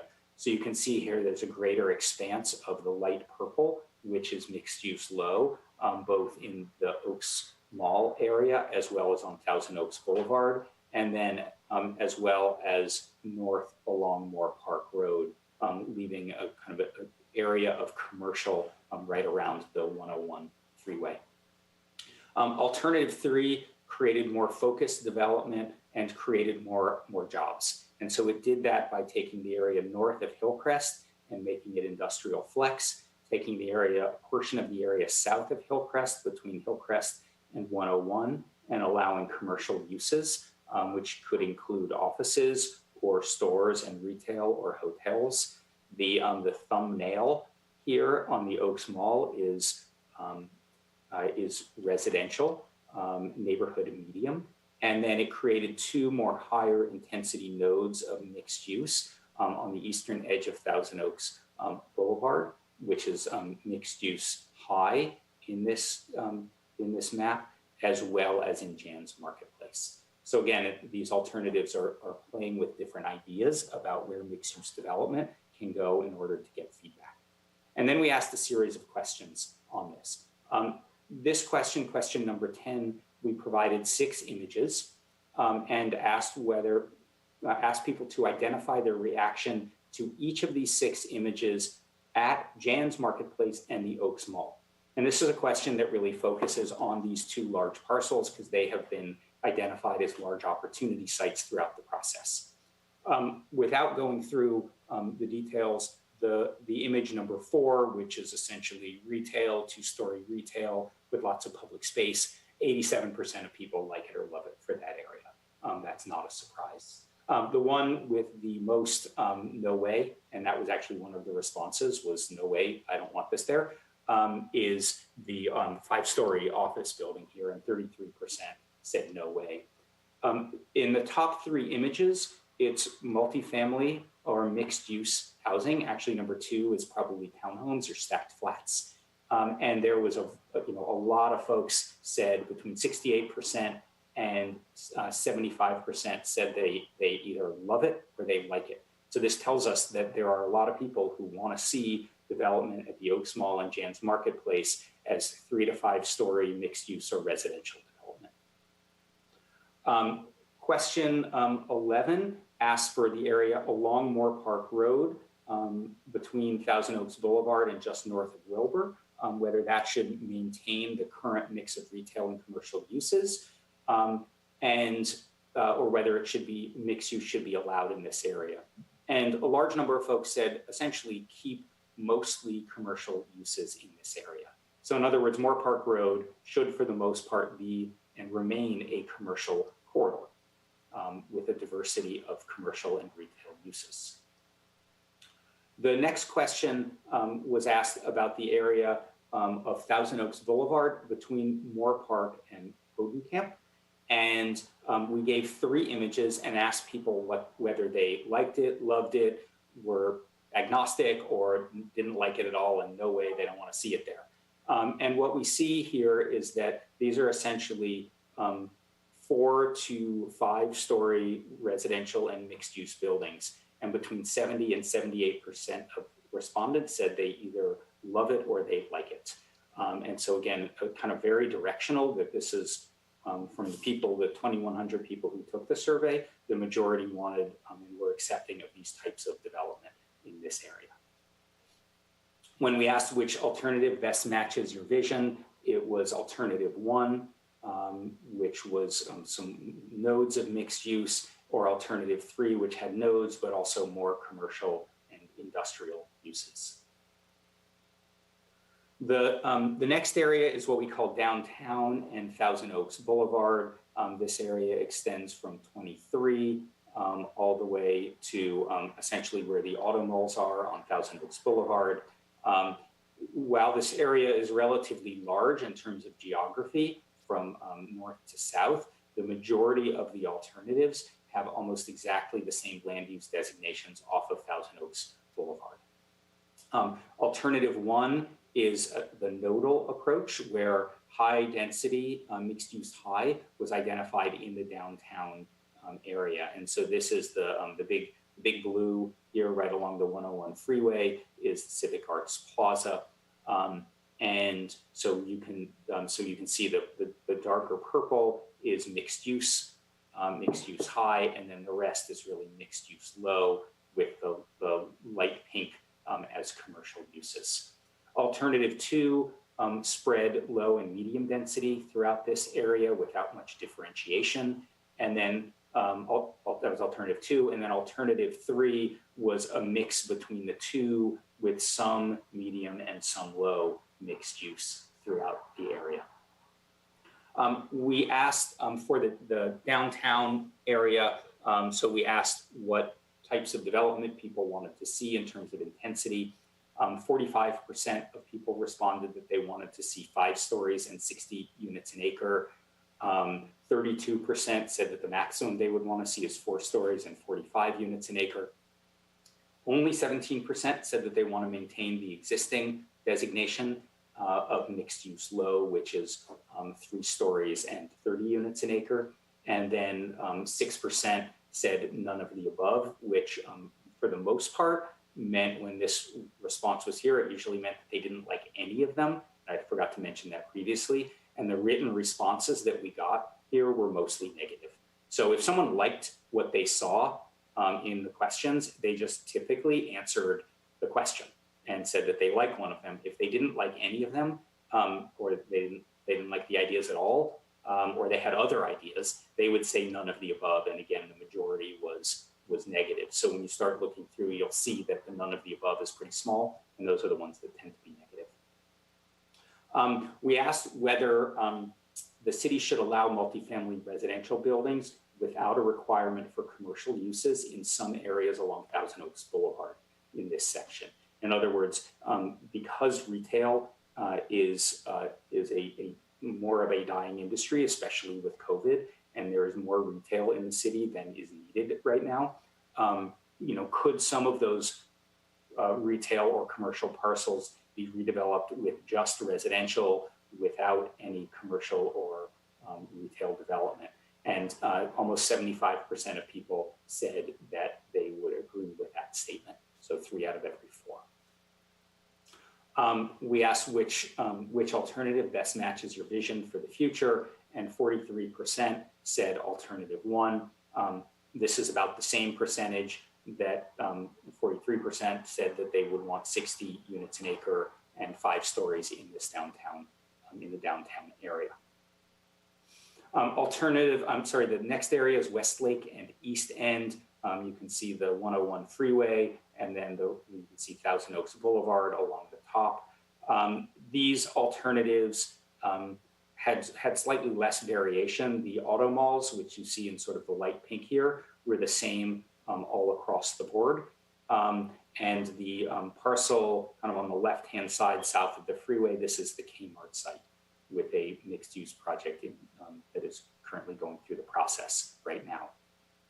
Alternative 1 created more mixed-use development north of the freeway, including on the south side of Thousand Oaks Boulevard, right at Westlake Boulevard, but then also on the north side of Thousand Oaks Boulevard. This area is not included in Thousand Oaks Boulevard specific plan, so the current designation for this area right now is commercial.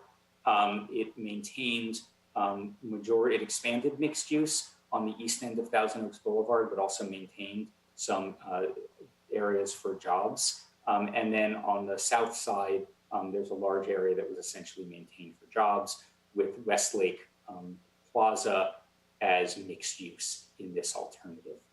Alternative 2 kept more commercial uses north of the freeway, but then expanded the amount of mixed use to integrate jobs with housing on the south side of the freeway. Alternative 3 is the jobs-focused alternative. It created a kind of more intense node of mixed use at Westlake and Thousand Oaks Boulevard, but then kept a lot of the rest of the area as industrial flex or commercial, or a mix of industrial low and industrial flex. So again, alternative 3 is the jobs alternative. When we asked what best matches your vision for the employment district near Hampshire Road and Townsgate, and that's this area along on the south side of the freeway that's gray in alternative 1. We call this the Townsgate area. This is Townsgate going right through the road name. And almost half of the respondents said that they want to expand the employment focus of the area by adding industrial flex, but really a lot said that they want to keep commercial uses. A very relatively small number, 25%, 27% said that they would consider adding mixed use to that area. So this tells us through the results that people really want to see that area maintained for jobs and not allow mixed use and residential in that area. For the Westlake Plaza and Center, we asked what best meets your vision: maintain commercial only uses, which is alternative 3, allow for mixed use development at 30 units an acre, alternative 2, or allow for mixed use at 45 units an acre, alternative 1. Overwhelmingly, people said that they want to maintain that area just for commercial without residential. We asked whether the area at the intersection of Thousand Oaks Boulevard and Westlake should maintain its current focus on retail and shopping, or should mixed use be allowed. The results here were pretty split between the alternatives. And alternative 2, which is actually the first one here with 30%, was essentially maintain the existing amount of existing commercial uses. Alternative 1 allowed for some mixed use development. Alternative 3 allowed for a lot more mixed use development. So about 65%, 2/3 responded that they would want to see some amount of mixed use development at this intersection, although there's not necessarily clarity on where or how much from this survey. We asked for the area that is the current office area on the east end of the city along Thousand Oaks Boulevard, what people thought should happen there. Alternative 1 was expand the potential for jobs, but allow residential or mixed use development. So that's essentially just adding some mixed use. 26% wanted that. 22% said really just maintain the focus on retail and entertainment and office uses. And then alternative 3 was to create, to keep the employment uses, but allow more intense employment, to create more of an intense office district to spark some redevelopment in that area. And 42% said that that was their preference here. And so again, it's sort of the directionality with this is that for that area, there was a preference for maintaining a strong jobs focus. 7% had other ideas and 3% had no preference. When we asked which alternative best matches your vision, alternative 3 was selected more than any other. That was mixed use on all 4 corners of Westlake and Thousand Oaks Boulevard with very limited mixed use on the south side of the freeway. 10% said none of the above. The last area is a concept that came up throughout the process, which is this idea of village centers. If you see on the map here, there are 7 existing commercial areas that were identified throughout the process as have a potential of redeveloping either with a mix of uses or to redevelop with a better mix of commercial uses in a pattern that creates more of a neighborhood feel and a neighborhood character. The 3 alternatives, we didn't go through each of these 7 areas. We kind of grouped them together. Alternative 1 was a mix between some mixed use low, which is 30 units an acre and 50 feet, or commercial neighborhood. And so there was just kind of a split between those 2 throughout the 7 areas. Alternative 2 was to just keep everything as commercial, but to essentially redevelop it in a nicer pattern. And alternative 3 was to allow all mixed use low throughout all of them. And the results here were directional in that almost 60% of people said that they want to keep the areas commercial and not allow residential uses. And 26% said only allow some of those uses, some of the shopping centers to allow residential development. So again, there's some directionality here where more people, twice as many, wanted to keep the shopping centers as commercial. At the very end, we asked whether, now that people have reviewed the alternatives, which one best matches their vision for the future. And here we added a couple of different options. So we not only have alternatives 1, 2, and 3, we said that you can pick a combination of the alternatives. You can pick the existing general plan. So we basically said, no change. That was this option, or none of the above. And what we found is that only 17% picked none of the above or the existing general plan. A lot of the comments under none of the above here and in other ones were, well, some of them, not a lot, were, people wanted to keep the city as it is today, and they were afraid of losing a really good thing, which I think everybody understands. So again, there's some directionality here where alternative 1 and alternative 3 were really significantly higher than the other alternatives from this survey. We then presented these results to the General Plan Advisory Committee meeting and then led a discussion. So the comments that I'm going to talk about are just the comments of individual members. They are not a consensus by any means among the group, and only about half of the GPAC members spoke at that meeting. So we asked people what they were surprised about in terms of what they saw from the survey results that surprised them or that was different than what they expected. And what came up, I think the most of anyone was that the Oaks Mall and Jan's Marketplace there was not overwhelming comments from the survey that those areas should have the potential to redevelop as mixed-use development. It did come across when we showed the photos, but not in one of the other questions when we asked about Jan's Marketplace and Moore Park Road. And so there was some kind of surprise about that because the GPAC had previously said they see that as an area for allowing new mixed-use development as well as to allow for changes because the retail landscape in the city has changed. Mr. Ramey, can I ask a quick question, if that's Sure. okay, Chair Butts? Yeah, I actually don't have like 2 more slides. Oh, I'll wait. I'm sorry then. Yeah, no, it's fine. Put a pin in that. We'll come back to it, and I can go back to these slides. So the village centers, there was some surprise that there was not as much interest in the village centers as mixed use. Again, these are just responses of a few members of the GPAC, but I wanted to report what they had said since they're our advisory group. There was some support for new housing types spread throughout the city from GPAC members. There was an encouragement of having new job opportunities throughout the city. And then there were a series of other comments. One that was made was a reminder to look at the general plan as the blueprint for the next 30 to 40 years. So think big and think way into the future and don't just think about the next 5 to 8 years, which is what the housing element tells us to do. So in other words, don't just focus on the numbers, but focus on the big picture vision of the city. There were several comments that change is okay, but should be measured and slow. There should be some built-in flexibility to allow for changing conditions. There were concerns raised about some of the impacts of development for traffic, parking, and others. And there was certainly comments that echoed previous surveys about maintaining views and open space in the city, and that's really important. Okay. Like I said, Mr. Lentz and I am almost done. Should I leave the slide up if you want to ask that first question, or should I stop doing this? I'd go ahead and end your screen sharing if you can. Sure. And if we need to go back to it, we can. Absolutely. Appreciate that. Take some water. All right. Thank you very much for that presentation, Mr. Ramey. I was going to open with, do any of my commissioners have any questions, but I will go ahead and let Mr. Lanson lead off. He seems very eager.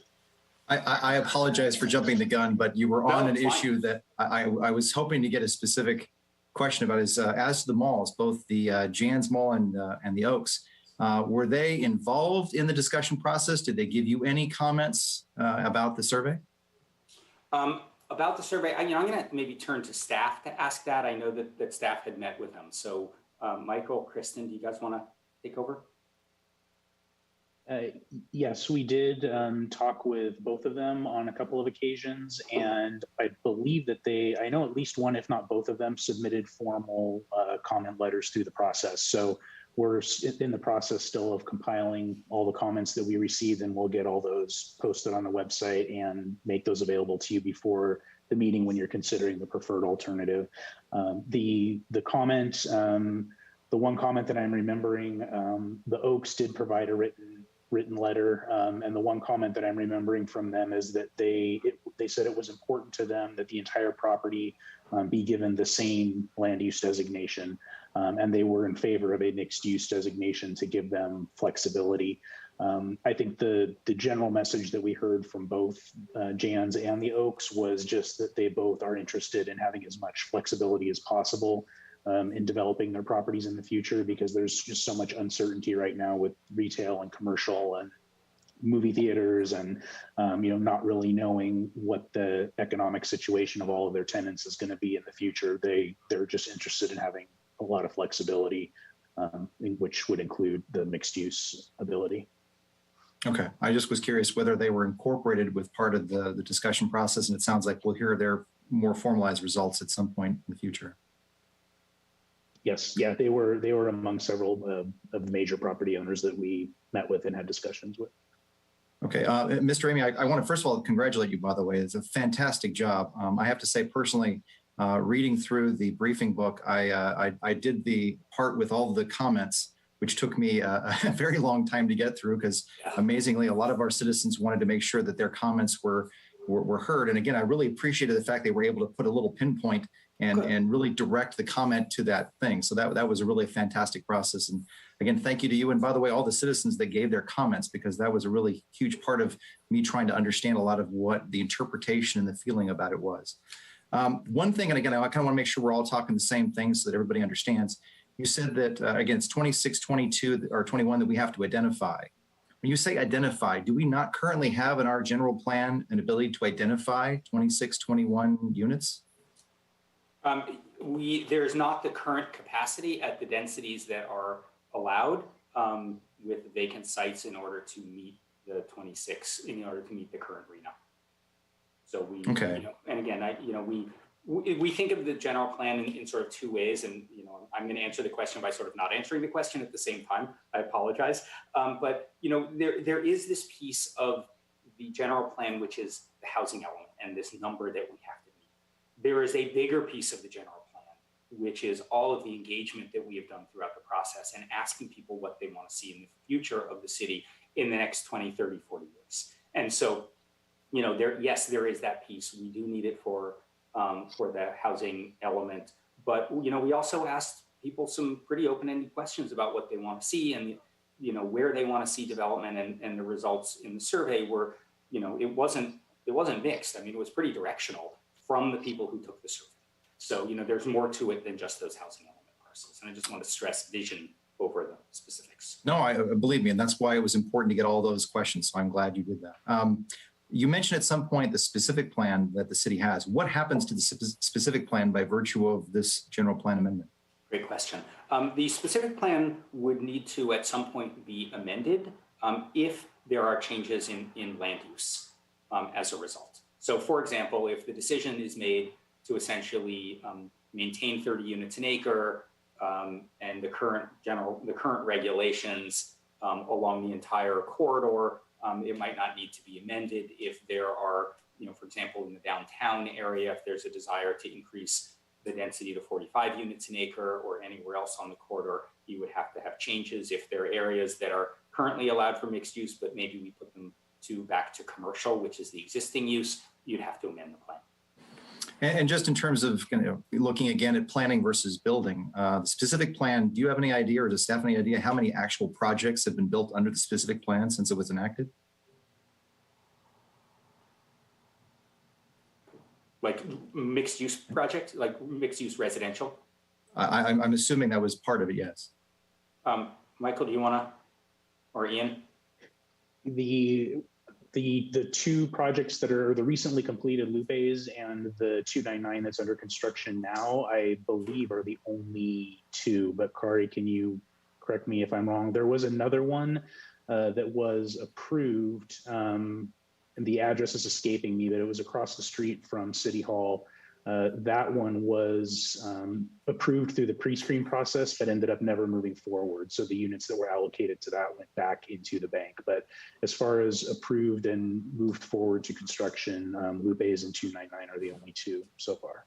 And 2 units or 2 projects in how many years? When was it that the specific plan was enacted? That's a good question. I actually don't know off the top of my head. Around 2012. And then there was right afterward, there was actually one other apartment project that's not on the Thousand Oaks Boulevard frontage, YOLO. Okay. Version 1.0. So again, not too many projects over the course of 9 years. No. Mr. Lanston, 2011 is when it was adopted. So that's 10 years. And Mr. Lanston, there have been a couple apartment complex projects that were approved and used allocations from the specific Plan 20, but they were not on the boulevard. Okay. We'll just mention. Mr. Ramey. It highlights the pace of change with redevelopment, right, which is what in our experience happens. Mr. Ramey, one thing you also kind of, one of your slides, I think you made a comment, and again, there is no single family housing in the state of California by virtue of ADUs, but you said something even additionally that by virtue of our current general plan, somebody could have put up a 4-plex to their property. Is that true? Well, they can now. So there's been changes, and this is part of the issue. So there's been changes both in state law as well as in court cases. And so this is, I'll admit, a little bit outside of my area of expertise, but the essence of it is that that jurisdictions need to allow development at up to the maximum amount of development that is allowed in the general plan. Previous to this, and I'm gonna get wonky here for a second, but it is important, so I apologize. Previous to this, you could do something called nesting. So the designation in question has a range of 4.5 units an acre to 15 units an acre. It's a pretty wide range. Used to be that was okay to do. And then what you would then do is you would fill in zoning that as long as your zoning was somewhere within that 4.5 to 15, you were fine. It was perfectly legal. But then someone sued and won that essentially, because the general plan is the constitution and the guiding document of the city, that cities need to allow the maximum amount of development in the land use designation. And so there are a lot of areas of the city that are zoned for 4.5 to 15 units an acre. And, you know, on a 10,000 square foot lot, of which there are many, you know, in the city, you know, you can then build 4 units. And so, you know, to us, that was a little bit of a concern. And we've seen this happen, that that because of nesting, developers, and because of the nesting was allowed and now it's not, that there are lots of general plans that need to be updated in order to stop, you know, in order to make sure that the vision that the city has is met. And we can I limit that, I guess is a better terminology, by virtue of doing this plan update in the way you've indicated? Yes, but I love that your detailed questions here. So yes, but, because then you have SB 330, which comes in and says you can't reduce the total development capacity in the city. So I'm just going to use, I'm going to just throw out a number just for simplicity's sake. If you have 5,000 units of excess capacity in an area where you want to downzone it, you want to change the designation, you need to take that 5,000 units and put it elsewhere in the city. You need to put that capacity, the ability to develop that. Doesn't mean it's going to be developed, but you need to be able to move that over. And so what our thinking is that we have this issue in the residential neighborhoods because people want to protect them and they don't want 4-unit buildings built in. And then we also have the desire for people to have some more multifamily residential and some mixed use areas in a very limited amount of the city. So we combine those two together, and that's the philosophy behind the alternatives. Okay. All right. Thank you. Again, I have a ton more questions, but I know we have other commissioners and a lot of people in the public, so I'll save mine for later. Thank you. Thanks. Commissioner McMahon, I saw you raise your hand. Please go ahead. Commissioner McMahon, if you can unmute yourself. I'm so sorry. I had one comment based on the previous conversation, because if you think about it theoretically, it seems not real that somebody would plop a fourplex in the middle of a bunch of single-family homes. But if you remember the Thomas Fire in Ventura, there were the cul-de-sacs, and I know of a few where there were 3 homes in a normal single-family residential cul-de-sac where they burned to the ground, and then there were other homes that were not. And so it's if we don't make those changes, those homes that were burned to the ground, they could be replaced with fourplexes right in the middle of a kind of regular single-family residential area. So it doesn't seem as remote and theoretical as it might have once been before the Thomas Fire. That's all. Copy that. Any other commissioners have any questions for Steph? Commissioner Newman. Thank you, Mr. Chair. And thank you, Mr. Ramey, for your report. Very thorough. Appreciate it. I want to apologize in advance. I've got a lot of questions. Mr. Chair, if you want to jump in at some point and do half-half, split I was these going to up. say, I've got a large number of questions myself. If you want to do like, keep it to like 3 to 5, and then we can go back and do some more. By my count, I've got, depending on how I count, 12 or 13 questions. So how about if I go through about half of them and then pass it back, and then I can pick up the remainder later? Yeah, I would go for a half. And, you know, if they fit a specific kind of leading direction, that would work great too. So we can keep Okay. that. Great. Well, first I want to reference a letter that the commissioners received late this afternoon, alleging some shenanigans with the survey. Someone wrote in to note that a disproportionate number of responses came from Rancho Conejo, something like 1,100 responses. And of those, 850 used many examples of the same phrases multiple times. And the letter is specific about different phrases that were used. And I wanted to give you a chance to respond to that. Well, certainly 1,100 didn't come from Rancho Conejo because only 35% came from that zip code. So, you know, I haven't seen that letter. You know, we are, like I said, these are the preliminary numbers. We are looking at if there were shenanigans. We don't think there was anything significant based on our initial assessment of it. It's really common when people do campaigns for either for something or against something, for someone to send out an email and tell all of their friends what to say, and that happens in surveys. We see that all the time.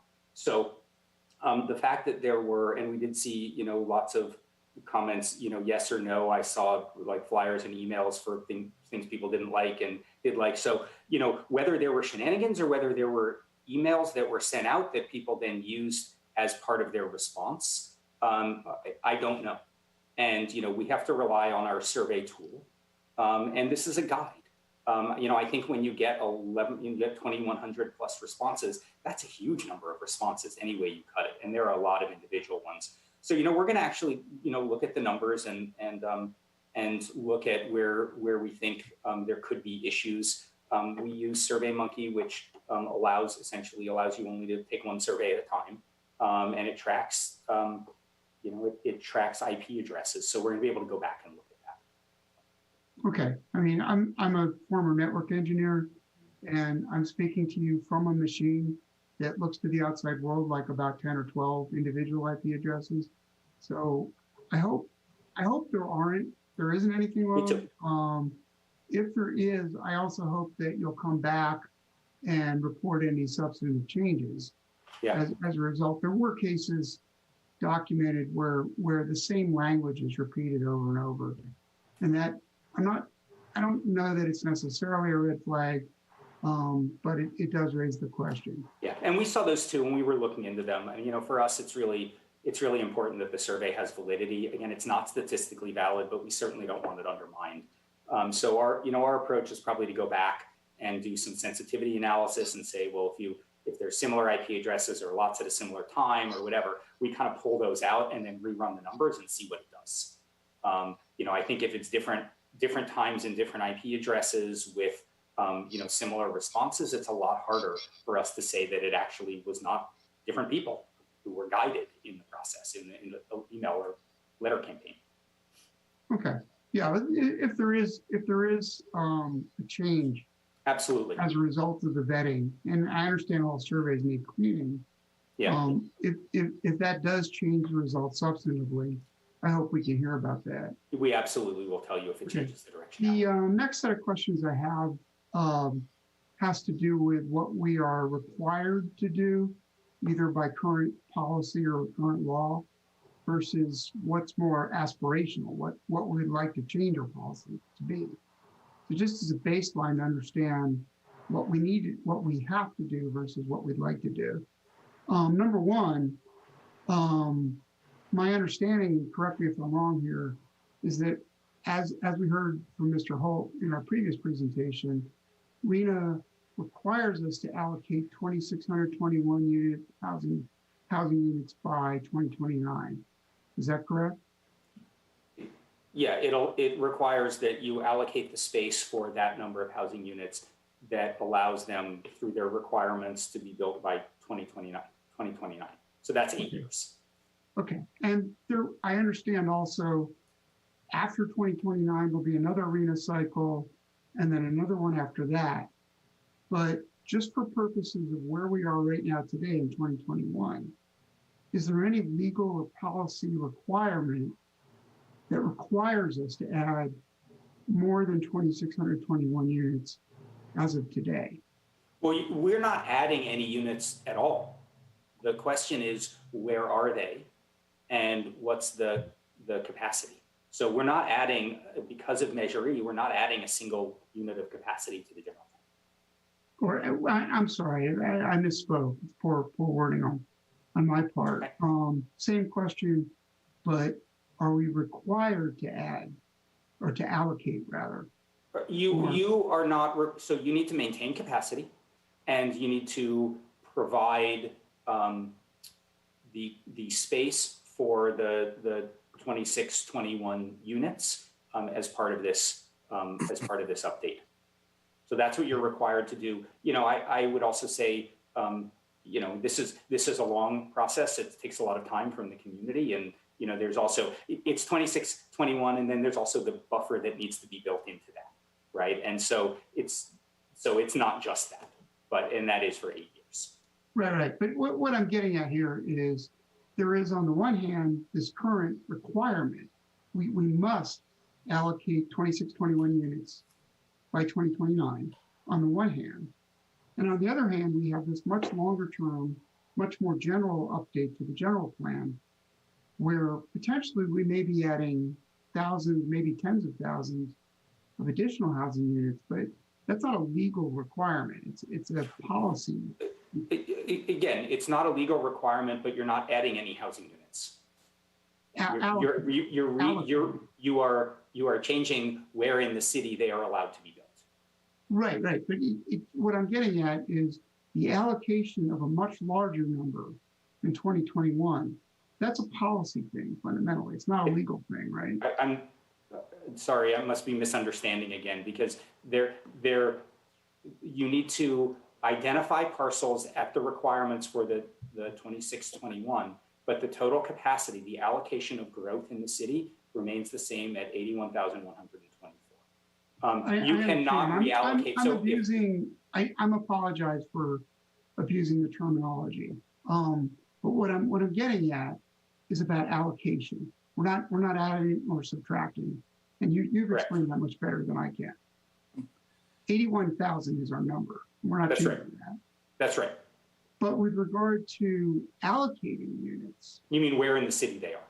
Sorry, I'm trying to understand your question. Where in the city they are? So there is no. I think I got your question now. I apologize. There is no legal requirement that you have to take a certain number from the residential areas and put them elsewhere in the city. There's no legal requirement.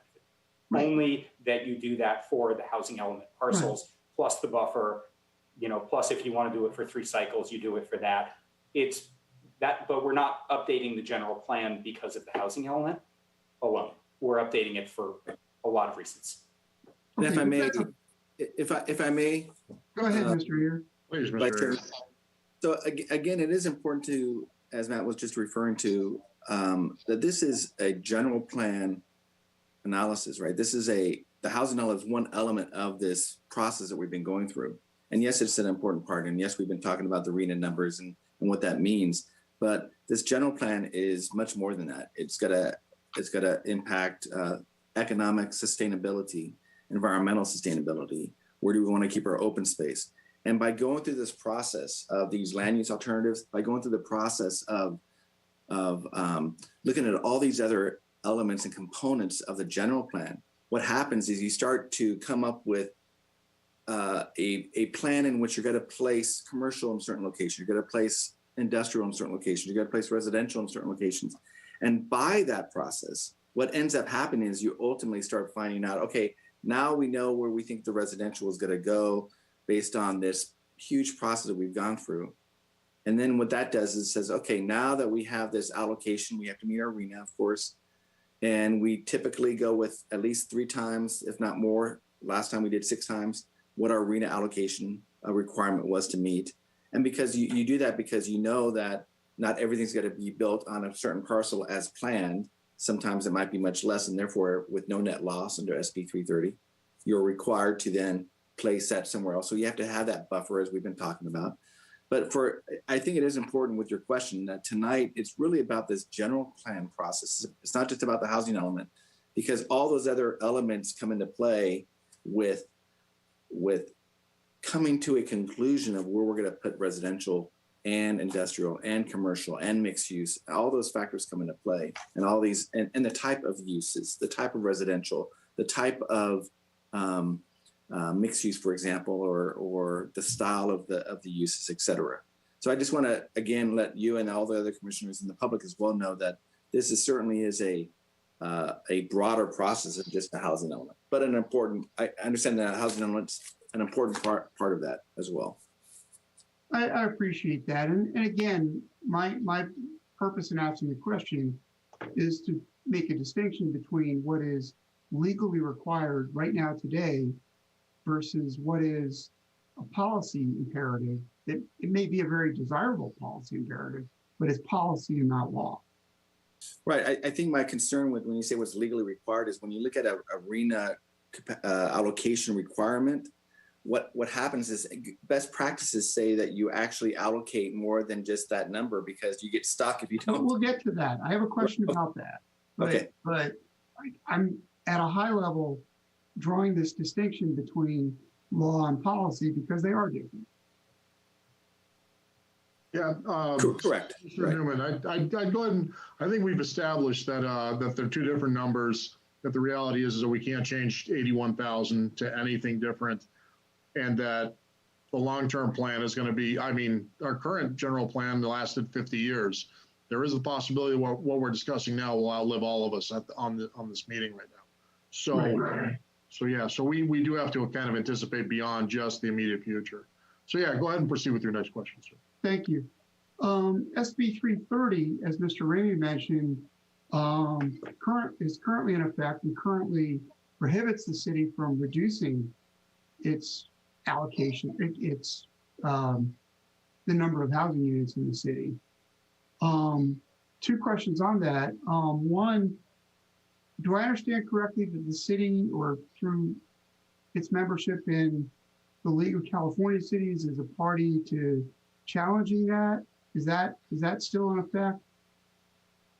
Is the city posing any kind of challenge to SB 330, either directly or indirectly? Mr. Ayer, would you like to answer that question? Yeah, I guess I'm not sure what you're. I'm not aware of that in the sense of specifically about SB 330. We certainly have challenges with SB 330. I think maybe you might be thinking that there is proposed legislation. I think it's SB 8 from Mr. Skinner, I believe, in which he wants to extend the timeline of SB 330, which currently ends in 2025 to the year 2030. And the city has filed an opposition letter to that proposed legislation. Again, it's imperative that you all understand this is proposed. There are a number of, as I mentioned earlier tonight, there are a number of proposed legislations about housing. And many of them are, for example, SB 8, which is to continue or extend SB 330 to 2030. And I apologize for all those numbers. But also just other housing-focused legislation to, again, for the state, this is a Housing Crisis Act of 2019. They are looking at this crisis and saying, what laws can we continue to develop and place on the burdens of, frankly, of the cities and local agencies to deal with housing, whether it's homeless, whether it's ADUs, whether it's affordable housing, of course. And they're continuing to evaluate the legislation. So yes, we did file an opposition to a letter for SB 8 specifically that would extend it to 2030. But as far as SB 330, that is the law that we have to deal with right now. And we are, in fact, responding by making sure that we're looking at our general plan to go through a proper process. Again, I use that word process again tonight, to ensure that we have a great foundation for our positions, whether it's with the RHNA, meeting the RHNA requirements, meeting affordable housing, all those factors that we talked about earlier tonight. We're doing this process to kind of help us with that. And the vision, of course, is an incredible opportunity for all of us to look at their general plan and again, look at all these factors, not just housing, but all these factors, and where do you want things to be and what type. And by doing that, then you come up at the end of the day, one of those factors is going to be housing, and where's it got to go. in the event that SB 8 fails and SB 330 sunsets in 2025, which is what the law as currently implemented would happen, would the city have more flexibility, less flexibility, or about the same amount of flexibility in terms of updating at least the housing element of the general plan? As far as the timing of the housing element, that would be that won't change. I think it's difficult to answer that question fully, and I'm not trying to avoid it. I think the problem with SB 330 is it has many components. There's many factors to it, and my concern with just not just SB 8, but all these other bills that are being proposed is that this is just 1 year, right? This is just 1 year. So when we get closer to 2025, if SB 8 doesn't pass, of course, there might be other ones, other efforts. There are a number of them. If you want me to go through some of them, I'm only asking about SB 330 yet. I understand. If that goes away, because I hear a lot of people complaining about outside interference and restrictions from Sacramento and so forth. Absolutely. And I'm asking the question, would we be in a better position without those constraints that SB 330? Can I jump in on that maybe? I just apologize. So with SB 330 and the housing element, it doesn't have as much to do with each other. So SB 330 is, it's about capacity and, and other things. So, I think that from a housing element perspective, I don't think you would necessarily have any difference. The difference I would say is if you, it would allow you, if you wanted to change, to reduce the overall capacity, residential capacity in the city, you'd be able to do that. However, I would be surprised personally, from my professional opinion, if the state is going to allow drastic cuts in the amount of housing allowed in cities, given the crisis and given the direction that they've gone. If SB 330 may not exist in 2025, but it's really not going to impact the current housing. Right. Okay, thank you. Moving on to terminology in the study guide. I had some confusion between the term theoretical build out and residential capacity. At times they were used kind of interchangeably, and the latter term wasn't clearly defined. And yeah, Mr. Ramey, as you said tonight and previously, Councilmember Al Adams has said, City Attorney Tracy Noonan has said, there's no way we'll ever max out these allocations. The study guide also says, when preparing a general plan, this is a quote, quote, the horizon year growth projections are significantly lower than the full build out. And Mr. Heer just underlined that as well, said, you always plan with a buffer. And that seems like a sound practice. But it's hard to get a handle on what kind of growth we're talking about here. So my question in this is, what is the realistic number of housing units? What's referred to, what Mr. Ramey called growth projections. What is that realistic number that we're talking about here? And if that is not yet complete, when will it be complete? So we use growth projections for CEQA purposes for environmental analysis is the main purpose for that. So we haven't done that yet. We have to actually, and we do it, we base it on what the general plan designations are. So we base it on a number of factors, which is why we haven't done it. And I understand we've had some questions about what that number is. And I understand the frustration when people are like, come on, just tell me the number, right? So I understand that. So I'm actually asking for a range and not a number. I should clarify. So we're going to come back in the next month or so, and we can give you a range. But we don't have the actual number right now because again, if depending on what the designation is, it has an implication on the development feasibility of a parcel, and so that plays into it. The agenda, the Planning Commission schedule currently calls for us to make a recommendation to the City Council on, I believe it's April 26th. Will we have that range of projections before we're asked to vote on this? Michael, I think we can get you a range with that. And again, I think it has to be a range given the, given where we are, because it's not final yet. But I think we can give you a range based on that and based on sort of economic and market conditions and predictions of that. Yeah, I don't feel like I have enough clarity on what we're voting on without that range. I mean, there is a range today, Well, yeah, I mean, you're voting on vision. 33,000, but that's very wide. Yeah, you're voting on vision. I mean, ultimately, and growth projections tie into that. But you're voting on vision, and the projections are it's not a growth management. It's an allocation of identification of a potential amount of development to analyze environmental impact. So they're very different things. It is not growth management. So if you say that it's, I don't know, 5,000 units is what is analyzed in the EIR, that is not growth management. That just means you have to redo your EIR when you hit 5,000. Okay, yeah, if there could be some narrowing of the range, Sure. I mean, currently, Yep. between 2,100 and 33,000 is so wide as to be not meaningful. Understood. It's too wide there. And part of it is we needed the survey to understand the direction that people wanted to go. Like, Westlake, it was pretty clear people wanted to see commercial there. If you put mixed use at 30 units an acre on 10 acres, that's 300 units that we have to identify for an allocation right there. So that's why we needed this information in order to come up with the projection. Great. Well, I appreciate your efforts to get more clarity on that. Yep. Mr. Chair, I'll cede back some time. I've got more questions, but I think this is a good break point. Perfect. Commissioner Link, you have any questions at this time? I do. I actually have a couple of questions. My first one is, this is kind of rhetorical, but is shenanigans a technical term? I was just curious about that. The next question is going to be apropos specifically to me because, and I can give a little bit of background. I'm a registered civil engineer, registered traffic engineer, so traffic is real big with me. So I'm curious, and as far as I know, and correct me if I'm wrong, there was no traffic model developed as part of this process.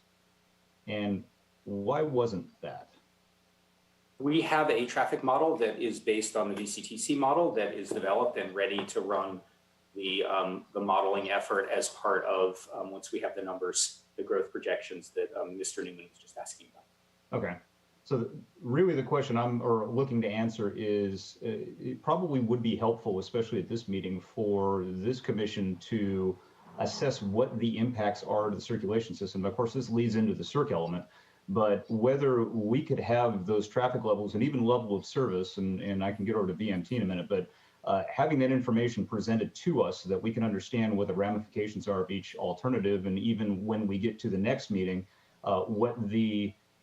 if there are going to be some changes to each alternative, what those projections could be. Now, and I, having gone through this process myself in Simi Valley, SB 743 does not preclude the use of level of service when assessing impacts to circulation. So I think that would have been helpful, and I guess it's more of a comment, but that would have been helpful as part of this process to have that information in front of us when we are hopefully going to be making a recommendation to council.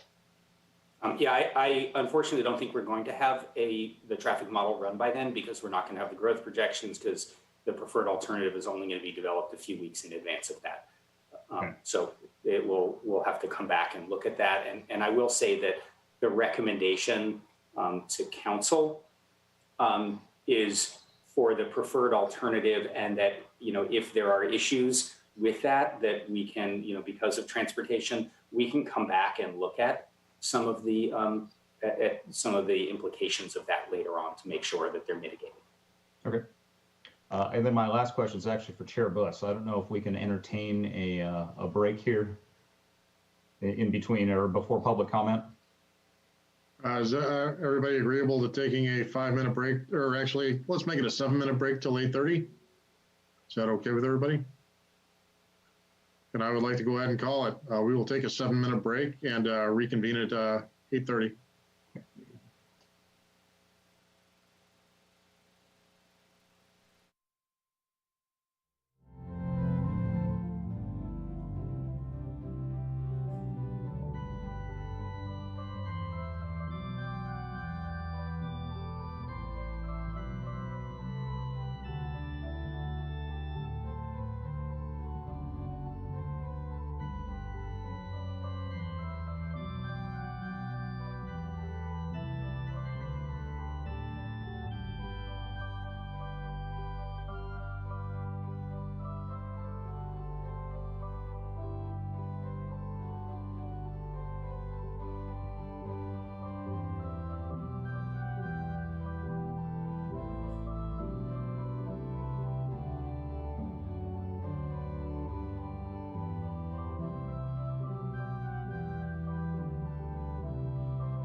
A couple of questions before we go to public comment too.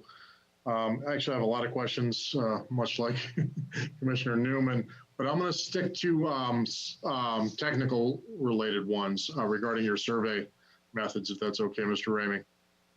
Number one, did you use any direct mail or anything of that ilk to neighborhoods within the city of Thousand Oaks? Paper mail, no. We did. We called and did emails. Okay. You said that you did use social. Where'd you get your email database? We built our database for this project over the past year and a half, 2 years. Did you use it by collecting from people that you were reaching out to? Correct. And okay. Kristen, feel free to jump in on the engagement and Tabitha, since Kristen did a lot of the engagement work. All right. My other question would be, you said that you had social media presences. Do you know what your unique engagement was as far as those social media outlets? Kristen? In addition to that, I actually want to say one of the unique things is that we received a lot of engagement to the General Plan TOX 2045 website. We received about 8,000 unique visitors from January 1st until March 15th. That's the most amount of engagement that we've had on the website since this one was posted about 1.5 years ago. Other than that, we have done Instagram posts, Twitter, and there's some posts on the city's Facebook account. Okay. Okay. So it was limited to people who follow the city's social media sites? We actually have our own General Plan Instagram account, Twitter account, and we also have a TikTok page. That one though is for the city has a TikTok page, so we have posted our videos on the TikTok. We're not dancing. Do we have any engagement data as far as those social media sites go? I'm just curious because I want to get an idea. I know my understanding is less than 1% of the city answered this survey. I'm trying to figure out how hard we actually tried to reach the other 99% of the population. Even if we discard 25% of them as being under 18, we still missed a big chunk of people. Sure. I'll say one thing. I did send emails to all of the homeowners associations within the entire city, including those in the county that are within the city sphere. I only received 4 responses from homeowners associations. We specifically asked them to give them information or asked them to do a presentation for the homeowners associations during the time. So we tried to do that as well. We put half-page ads into the Acorn Weekly and also into the BC Star. We do maintain a General Plan email subscriber list that has about 1,360 people on it right now. And we're just trying to continue to do more and more outreach and hope that people tell their friends, families, and neighbors. And but yes. And can I just point out 2 things with this? So one is this is a pretty large number of people to spend the time to take this survey. I believe there were lots more people who didn't take the survey. It took time to go and read the alternatives and understand them. The other leads into a follow-up question I've got, Mr. Ramey. Yeah, the other is that there's 670 people did the statistically valid survey last year, so we got 3 times that amount of folks. Yeah. Okay. My first question would be to you, as far as the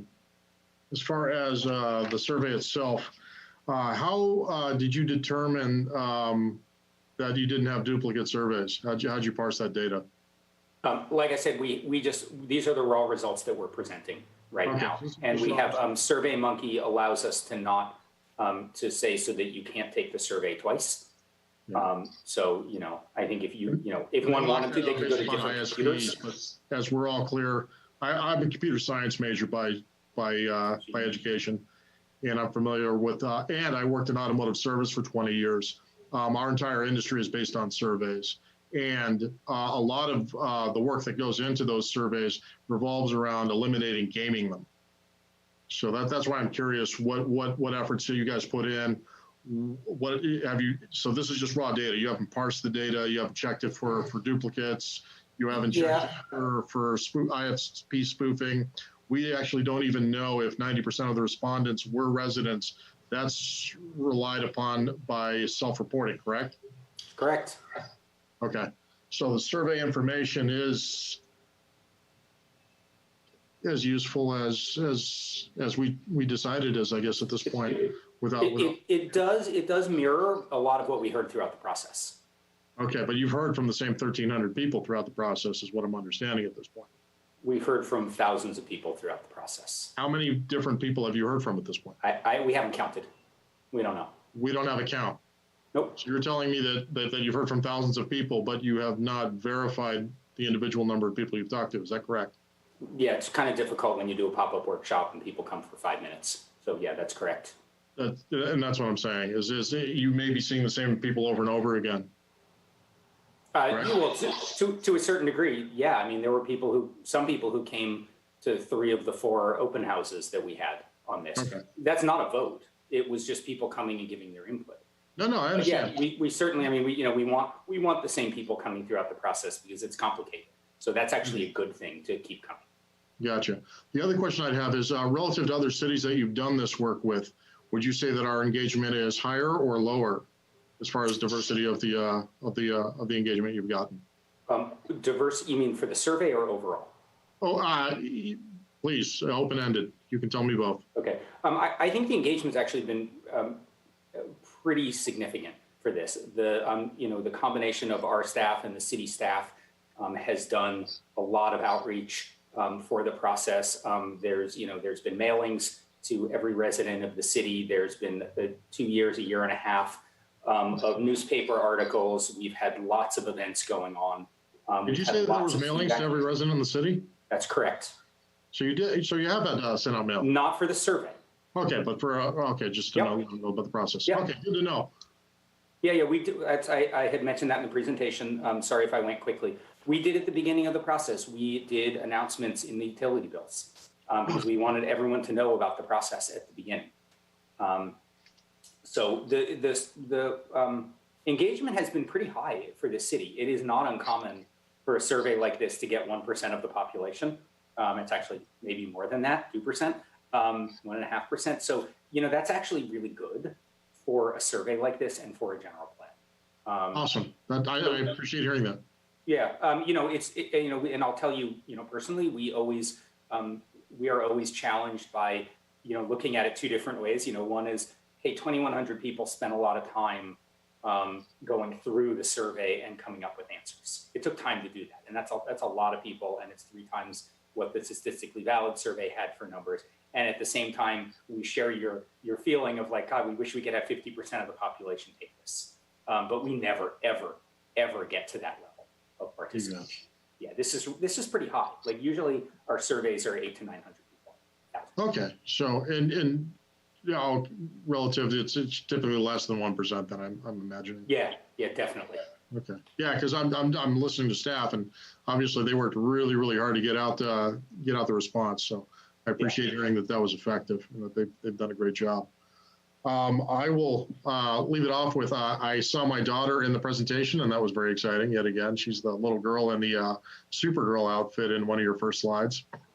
so thanks for putting that in there, and I give a little shout out to Tristan. How you doing? I will now move on to public comments at this point. So we will now go to public comments. We have 1, 2, 3, 4, 5, 6. I believe it is 8 speakers, if I'm counting correctly. Each speaker will have 3 minutes, and we will start with Karen Wilburn of Newbury Park, if you're available. Karen, if you can just state your name and your city of residence for our edification, and you may proceed. I am available, and I guess I have to cut down my little spiel here. Karen Wilburn, I'm a resident of Newbury Park. Results of the survey were posted on March 24th. The survey was designed so that it should only be taken once per computer. It appears to me as if someone managed to circumvent this and create what I can only term as ballot box stuffing. The survey permitted free-form comments for each 4 major areas of change. Rancho Cuneo had an unusually high number of comments, 1,137, when compared to each of the other 3 areas. In fact, it almost equaled the total of the other 3 areas of change, and most of them dealt with supporting development of the 36-acre Newbury Park lot at the end of Alice, often called the wetlands. There were 79 pages of comments in response to question 9. At least 850 or 75% of these comments used similar words or phrases. Words and phrases such as police, police force, workforce, students, firefighters, firemen, teachers, I live in Newbury Park, I live in Thousand Oaks, I am a resident, and 40-acre opportunity appeared 839 times. 816 of these words or phrases were in response to the free-form question 9 for the Rancho Cuneo area. The phrase "orchard opportunity" appeared 114 times in the results and only in response to question 9. A further breakdown is orchard opportunity project 44 times, orchard opportunity property 33 times, and orchard opportunity site 32 times. Yet this phrase isn't anywhere in the briefing book. Last month, the owner of this property left a letter in the mailboxes throughout my neighborhood. The letter used the term Orchard Village Opportunity Site. Is this a coincidence? Trust me, very few people who live in Newbury Park want to see that lot develop beyond its current zoning. I also find it interesting that there are no comments in any of the other areas of change that specifically mention housing for firemen, police, teachers, students, or government workers. It's very clear to me that a campaign has been waged to make it appear as if there is support in the community for development of this lot, which there just is not. This survey was intended as a vehicle for public feedback on the new general plan, not a voice for a private interest group to stack the deck for their own personal gain. Since the survey answers were anonymous and only asked for a zip code, I also wonder how many of these survey responses came from people outside of our community in support of special interests on this lot. Frankly, this perceived manipulation of the results undermines the credibility of the survey results for the entire Rancho Cuneo area. Maybe the next survey should require some type of registration to make sure the survey is only being answered by local business owners and community members. Thank I you so much, respectfully Karen. ask the Planning Commission and City Council to consider these issues. Thank you. I appreciate your time, Karen. Thank you. Our next comment will be coming from Gordon Clint. If you're available, sir, please, you have the floor. Gordon, you might be muted.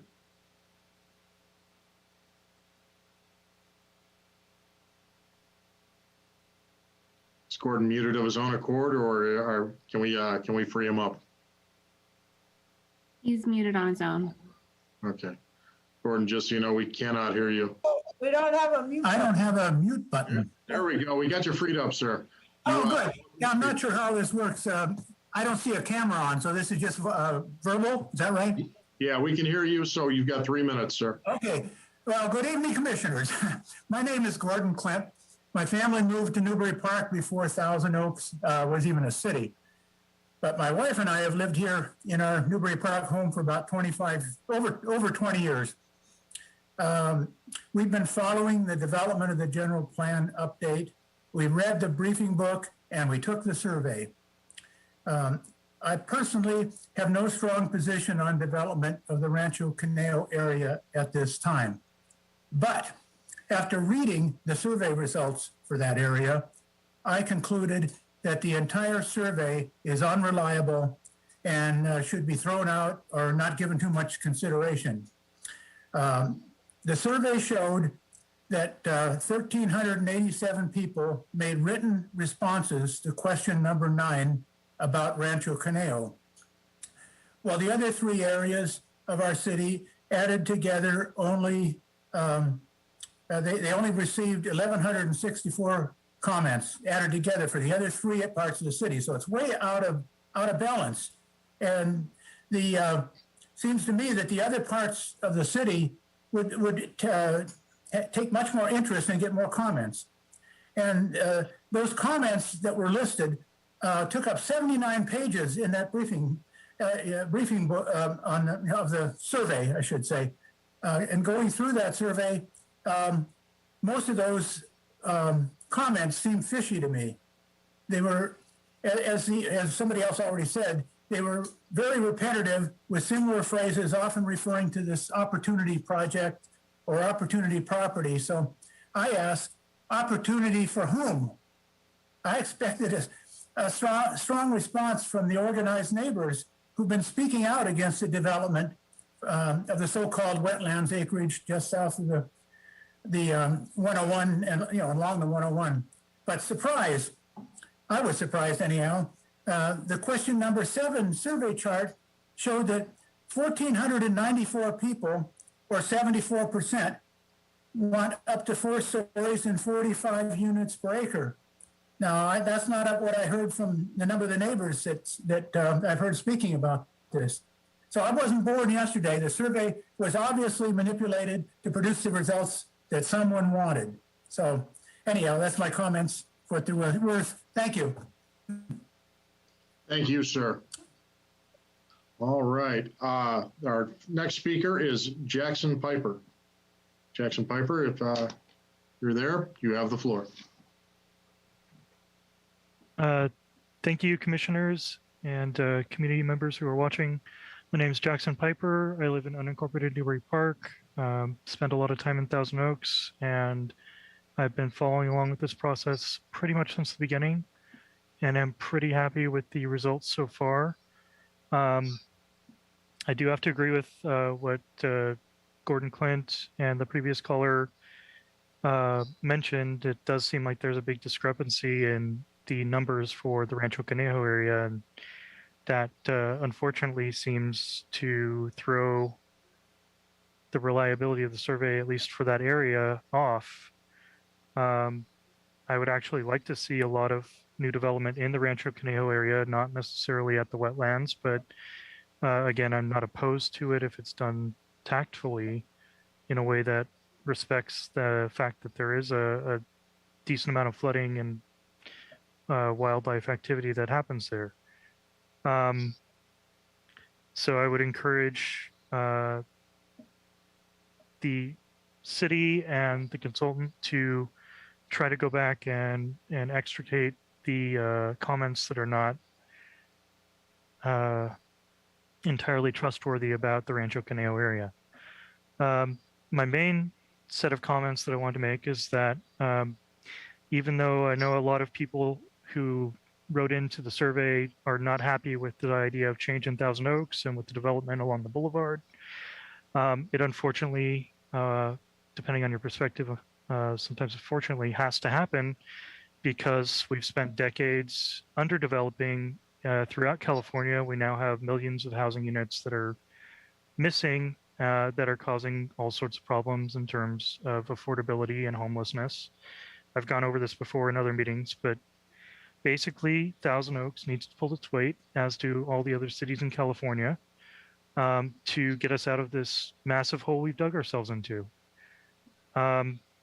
That doesn't mean everywhere has to change, but we need to have some change throughout the certain parts of the city to accommodate new residents and help people who work here, live here, and people who want to live here, who might already be working here, to be able to afford to live here.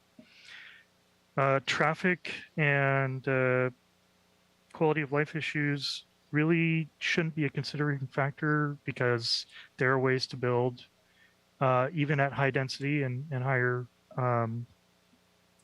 height limits that are not going to affect quality of life. And if you mode shift to more efficient modes of travel than the car, which takes up a huge amount of road space, you can easily accommodate large volumes of other traffic to move freely. Thank you for your time. Please vote wisely. Thank you very much, Mr. Piper. All right, we're going to move on to Roseanne Witt. Roseanne, if you are available, you have the floor. Thank you. Roseanne, you may, there you are. Me? Can you hear me? Yes, Ms. Witt, we can hear you. My name is Roseanne and I live in Thousand Oaks. I strongly urge every city resident to actually read the comments in the land use briefing book and survey for yourself. I read all of them. For an open-ended question seeking other comments about an entire area of change, I counted over 800 about one single parcel. Almost all were some variation of, I live in or I am a resident of, fill in the blank. I am for development of the 40-acre opportunity parcel, who talks like that, or the 37-acre vacant lot. And I support, fill in the blank, with mixed use, workforce housing, or affordable housing for, fill in the blank, with government workers, teachers, students, firemen, or police. Our survey was hacked. Surveys that rely on voluntary participation have baked in credibility issues because the results depend on which population sectors or individuals have the resources or incentive to respond. One conspicuously scammed question means none of the survey results can be trusted. Someone obviously went to considerable effort to game question 9. So why stop there? Especially since seizing that opportunity to also distort all the multiple choice questions with their preferred answers would be far harder to detect. That scenario could explain why many of the survey results were so shocking, like why results of the multiple choice questions are often not consistent with answers in the free-form sections, and why the multiple choice results suggest residents do support high mixed-use density downtown on T.O. Boulevard, but don't support it at all near the Jans or Oaks malls, which have the space to easily accommodate a mix of commercial revitalization and housing, or in the village centers, where all three could provide local businesses hard hit by the pandemic and online shopping with the built-in customer base needed to get back on their feet, while simultaneously offering many more TO residents easy access to all of our routine working, grocery, banking, shopping, dining, and entertainment needs within walking distance of home. If state-required housing isn't built near existing and increasingly vacant commercial space, where is left? Only TO Boulevard. And who stands to profit most from that? Both the evidently fraudulent survey responses and the equally predictable outcome that must result throw heavy suspicion on the validity of the entire survey, which can no longer be trusted to direct the course of our community's general plan update. Thank you for your time. Thank you very much, Ms. Wood. Excellent timing, 3 minutes even. Our next speaker is Mary Ann Van Zyl. Mary Ann Van Zyl, you have the floor.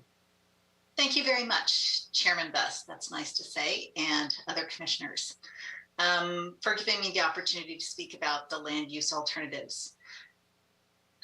I was going to talk about the real need for housing that we have in the city of Thousand Oaks. And because we need it to support our businesses, our school-age population is dwindling. We just need more housing, and we need more affordable housing. Ms. Van Zyl, I believe we've lost our audio on you. Okay, so I just sometimes take a little pause because I'm speaking off the cuff now. I took the survey. I worked with a bunch of people, not to feed them answers, but because we have an idea that more housing in the city of Thousand Oaks is going to make this a more livable place. We're so excited by the ideas of the village centers where we might have local neighborhood areas that can reduce the need for cars, at least for those weekend trips.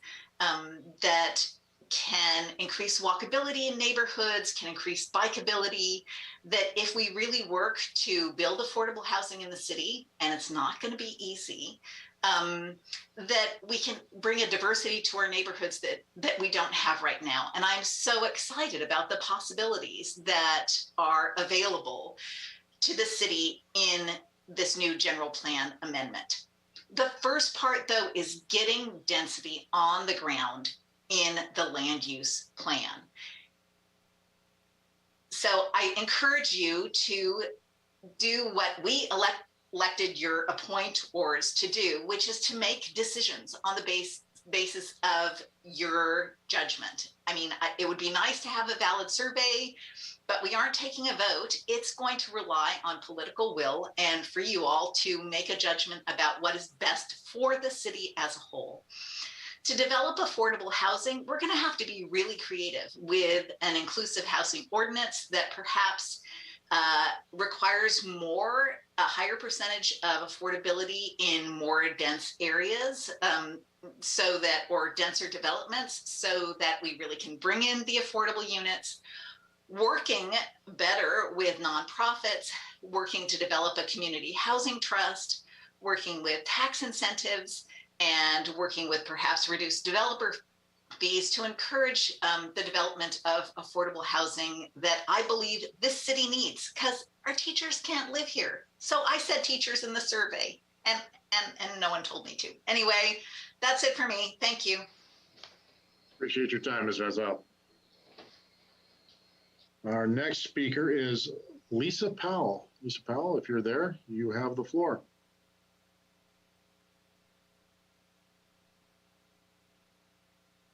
Ms. Powell? Oh, hi. I'm sorry. Can you hear me?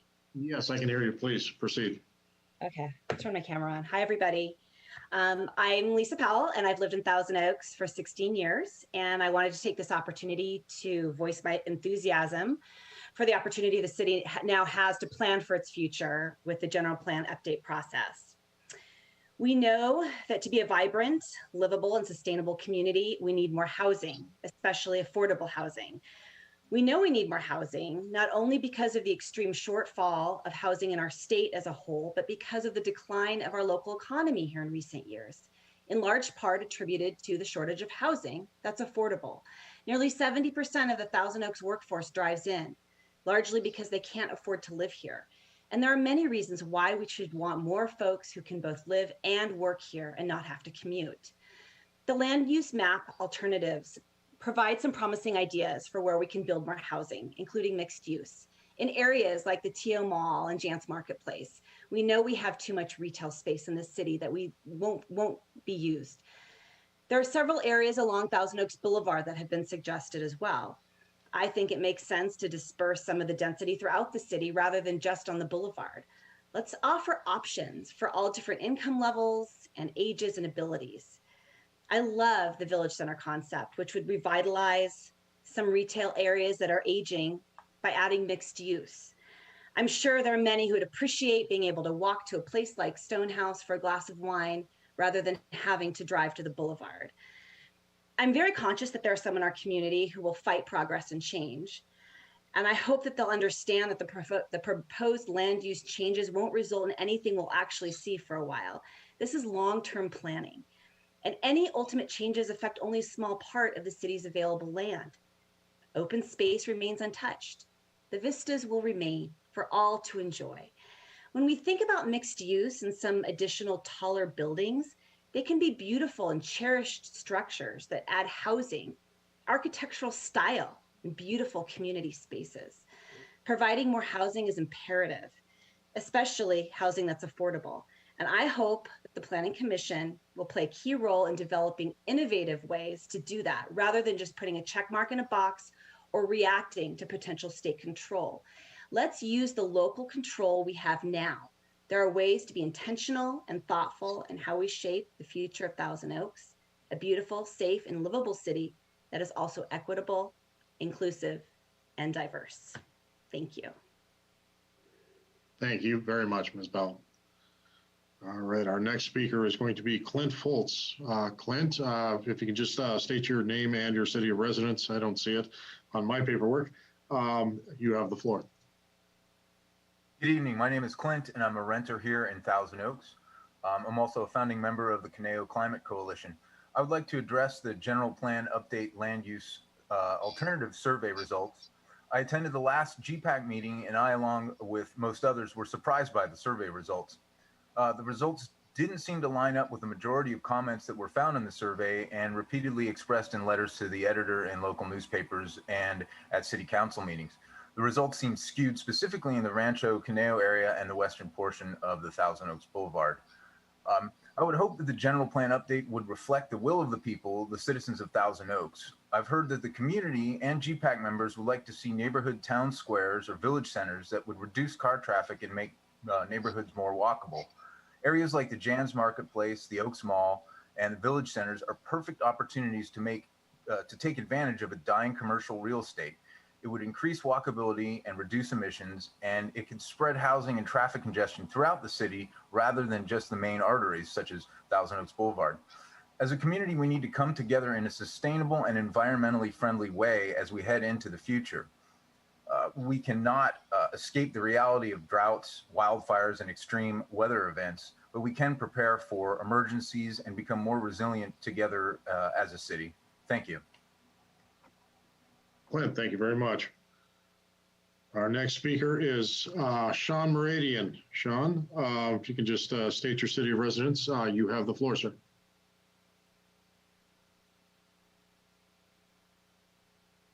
Sean? Oh, there you are. Good evening, Commissioner Buss, Commission members. Sean Muradian. I am a lifelong resident of Thousand Oaks and the proud president of the Thousand Oaks Boulevard Association. Just wanted to commend staff on this incredible amount of work that's been put into the general plan update. Our association was given the presentation by the GP team, participated in several of the pop-ups, was asked to do outreach to our members. We sent out over 300 letters multiple times to all of our property owners and asked them to participate and give input. We also spoke to our tenants and other stakeholders, and a lot of which are residents of Thousand Oaks. So we are highly encouraged by the activity and the results that we have received thus far. The major takeaway that we found is that people want flexibility. I've been involved in the specific plan since its inception in 2011. And to some of the commissioner's questions, we have barely touched 170 units in 10 years, of which, just one of them is being occupied, which is the 1710 project. So moving forward in the general plan concept, looking at the next 20, 30 years, our city definitely needs flexibility. Now, flexibility doesn't just necessarily equate to additional housing units. It also brings you incredible places like Tarantula Hill Brewery. If it wasn't for the specific plan and its amendments, that brewery would never come to fruition. And so I caution everyone that when we think long-term, only thing that I think we gathered from our outreach is that the community wants flexibility. And if we really want to create a placemaking, preserve open space, trees, neighborhoods, and be inclusive, as we've spoken a lot about through last year's pandemic and all the other outreach, this general plan is a great opportunity for that. And we wholeheartedly support it. And we thank the city and staff for all the great work they've done.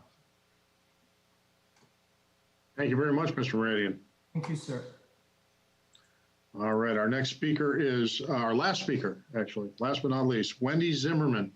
I just got you on, so I don't have your city of residence either. If you'll state that, you have the floor.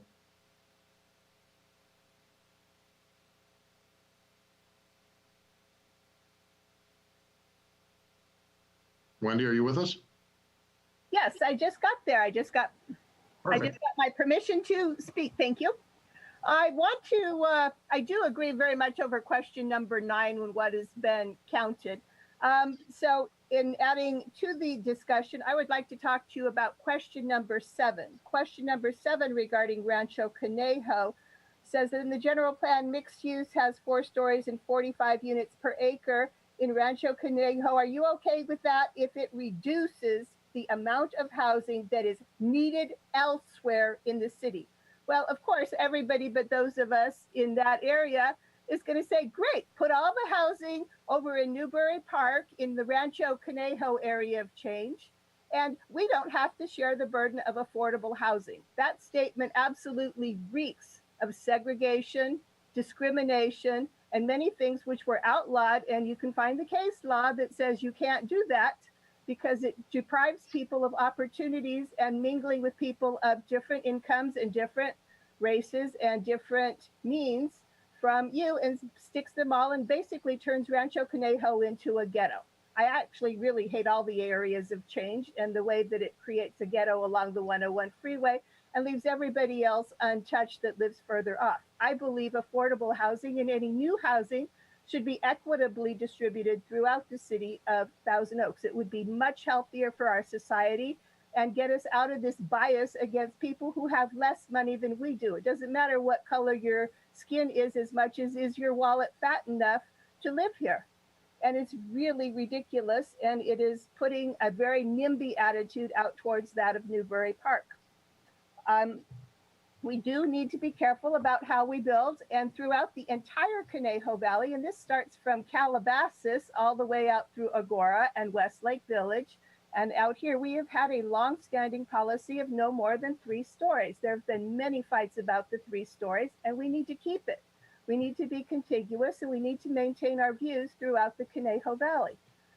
The other thing is, I live 2 blocks from an apartment building that is 35 units in 2 stories, and the amount of trash that apartment building dumps on the residences that are near it is ridiculous. It looks like a trash heap. There are liquor bottles, fast food wrappers constantly building up, and they are not picked up. They are not caused by the people who live on the other side of the street. They are caused by the people who visit or live there. Your structures don't incorporate adequate parking for people who visit apartment buildings. These people will have extra trucks. Casa Conejo has many people who have businesses out of their house with vans that service their business in addition to their personal cars. It is very inadequate planning. And if you talk to the people of this area, you will find we are not happy campers and our area is poorly defined. Thank you. Thank you, Ms. Zimmerman. All right, that is all of our public speakers. So we are going to return back to staff and Mr. Ramey for any follow-up they have for us.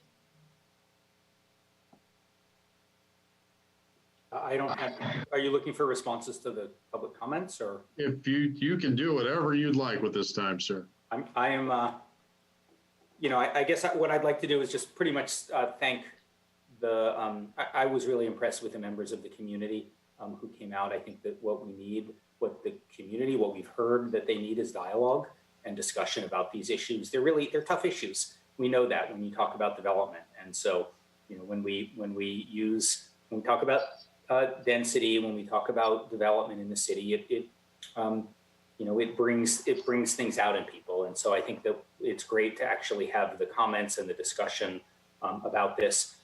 There were certainly comments on the questions about throwing out the entire survey.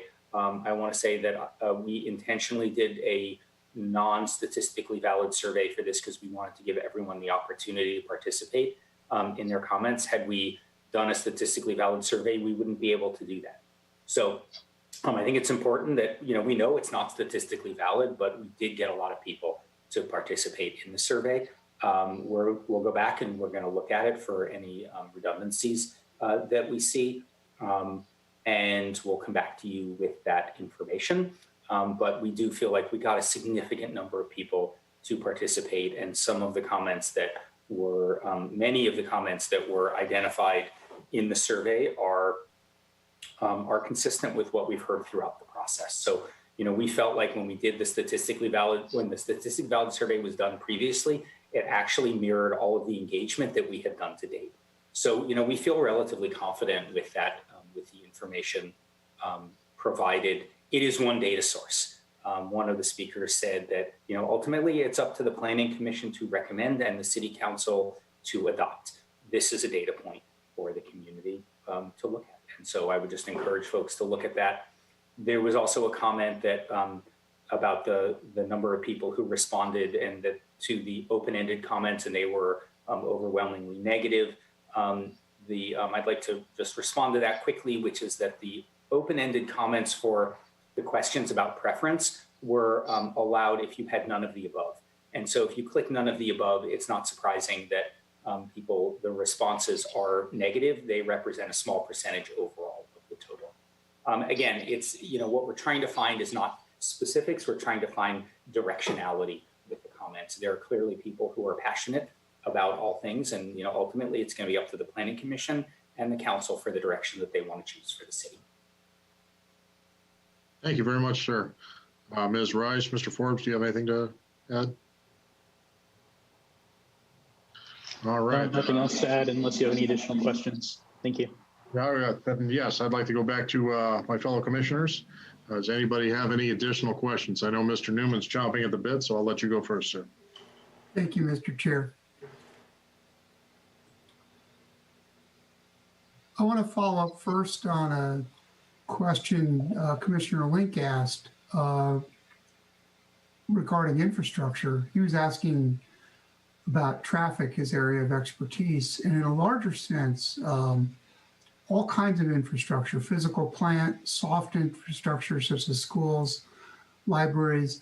What is staff's sense of our current city's infrastructure, the ability of that infrastructure to support this planned growth?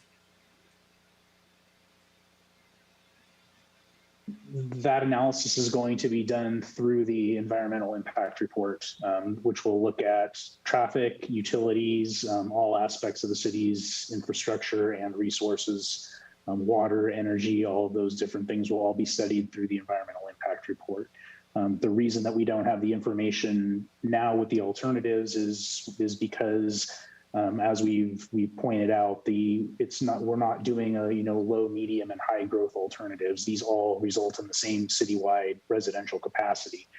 So the type of analysis as far as ultimately water supplies and those kinds of things is going to be relatively similar among the alternatives because the capacity is ultimately the same. It's very time consuming and costly to do those types of analyses. So doing 3 different analyses for 3 different alternatives is frankly just cost prohibitive and not practical to do. So the intent is that all of that analysis will be done on the preferred land use alternative once we get to that point. And then if additional tweaks need to be made to the alternative later in the process as a result of what comes out of the EIR, there will still be a possibility to do that. So long as the changes aren't to the point that it could impact our housing inventory and impact what we're doing with the housing element. But there may still be, opportunities to make those changes later. Okay, I understand. That's a good answer. Thank you.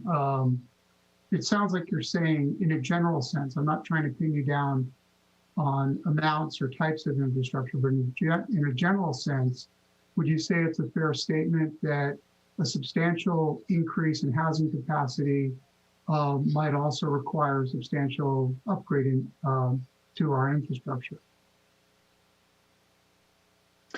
I don't really want to say that until I see what the results of the environmental impact report are, once we do that full analysis. Okay, fair enough. Moving on, in a big picture sense, one of the big changes potentially from this vision, to use a term that was kicked around earlier, is that there may be a transition from our current situation where the city is predominantly or mainly single family homeowners to one that adds thousands, potentially tens of thousands of apartment units, which I presume will be mainly renters. So 2 questions on that. One is, what impact would that have on real wages and the distribution of income in the city? And 2, is there any evidence at all that upzoning increases housing affordability, or does it just increase land values? I'm unclear on your first question. Can you repeat that? First question is, if we move from a situation in which we have today, where most people are homeowners, to a situation where there are many thousands more apartment dwellers, and I'm not making any value judgment whatsoever on renters versus owners.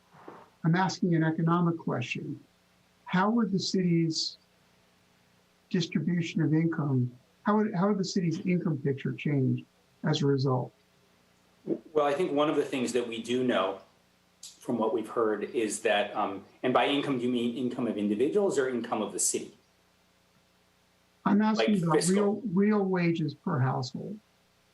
So one thing that we've heard throughout the process from a lot of people is that there are a lot of people who work in the city who are not able to live in the city.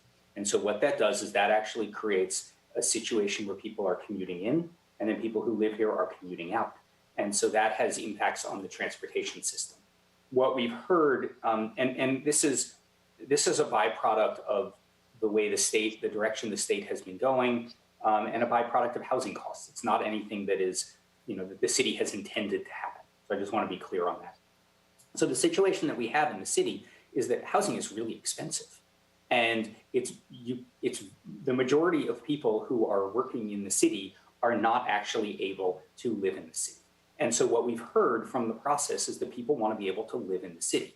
So adding a certain amount of multifamily housing, whether it's rental or affordable, whether it's rental or ownership housing, and housing that is smaller, so apartments, multifamily housing, is going to make it so that more people can live in the city who work in the city. That will, of course, have slight modifications to the income profile. However, there's 120,000 plus people in the city, so it's not going to have significant changes in that profile. But sure, there will be more people who may be renters than owners if you add more rental housing, but you'll also have more people who live in the city who are able to work in the city. And that's what we've heard throughout the process, that people want that. Okay, so I heard you say two things there. One is slight modifications to the income profile, and two, not significant. So is your answer then that we haven't done the analysis? Thousands of apartment units will not change the income profile of the city? It will, of course it will modify it. So if you have 1,000 rental units that are low income, of course it's going to change the income profile. But the point is that's what people have said they need, that the city needs, is people who are able to live and work in the city.